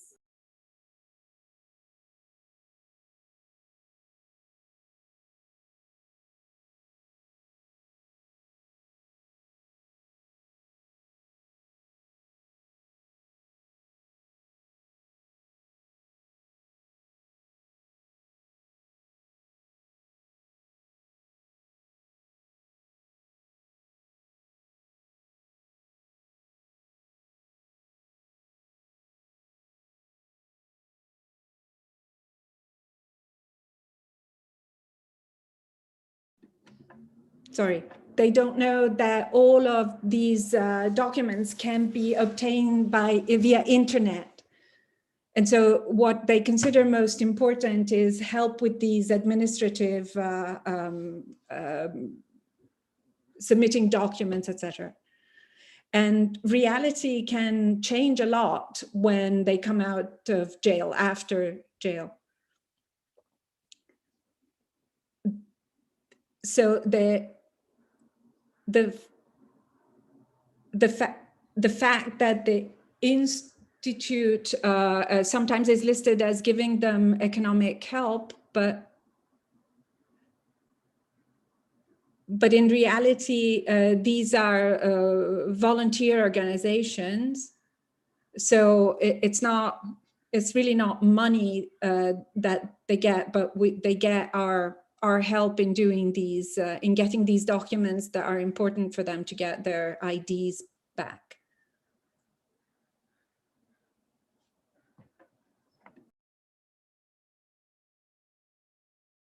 I really do want to invite the audience members to also submit their questions in the Q&A function. But Dr. Fadla, while I was reading your paper, I was curious to hear about your thoughts on a picture that I want to create right now. So on one side, we have the current transnational solidarity movement for Palestine, shedding more light on IDF violent acts. And on the other hand, we really can't deny the right-wing ultranationalist rhetoric that was validated by the Trump-era presidency, that hasn't vanished. So I'm curious to hear your thoughts on the future of Swana women's liberation struggles. Can we anticipate a better global understanding of Swana women's struggles in the future? Yes, thank you for that. And as you pointed out, the discourse that was foregrounded by the Trump administration is far from being, unfortunately, only relegated to that administration. There's been an ongoing investment in that kind of discourse that precedes Trump and comes after him, as well, as we've seen in the more recent events on the ground in Palestine. So that's one part. And the second part, with your question about the Palestinian liberation movements and the role of feminism, I want to draw on and lift up the work of the Palestinian Feminist Collective that has been really, working on the ground, foregrounding the need to address and assert, the Palestinian liberation movements as a feminist movement, and that's not only relegated to Palestinian and Arab or Swana feminists, but globally. How we have to foreground and pursue this liberation movement as a feminist movement in all its ramifications. Incredible. If there aren't any questions, I can conclude this session, but I do have a few words of appreciation to offer. So thank you to our amazing panelists and our incredible interpreters. This past 3 days have been so inspiring. Thank you to Viola Mignolo, Alina Ferreira, Fuad and Qassam Wadi. And our conference organizers, and a special thank you to our audience members for joining us. This concludes our 3-day conference, and our aim has so far been to bring together diverse voices, highlighting especially the incredible works of Global South scholars, and to reflect upon the current globalized carceral reality and on imprisonment as one tactic of control, subjugation, and dispossession. This was the first of hopefully many interdisciplinary events that will be linguistically and geographically diverse and accessible. We hope that you keep in touch with us. Please follow our centers, Muatin Institute for Human Rights, and actually Democracy and Human Rights, and Orfeo Center for Global and International Studies. Muchas gracias. Shukran wa masa al khair. Thank you and have a good day. I do want to invite conference organizers to stay put so that we can take a virtual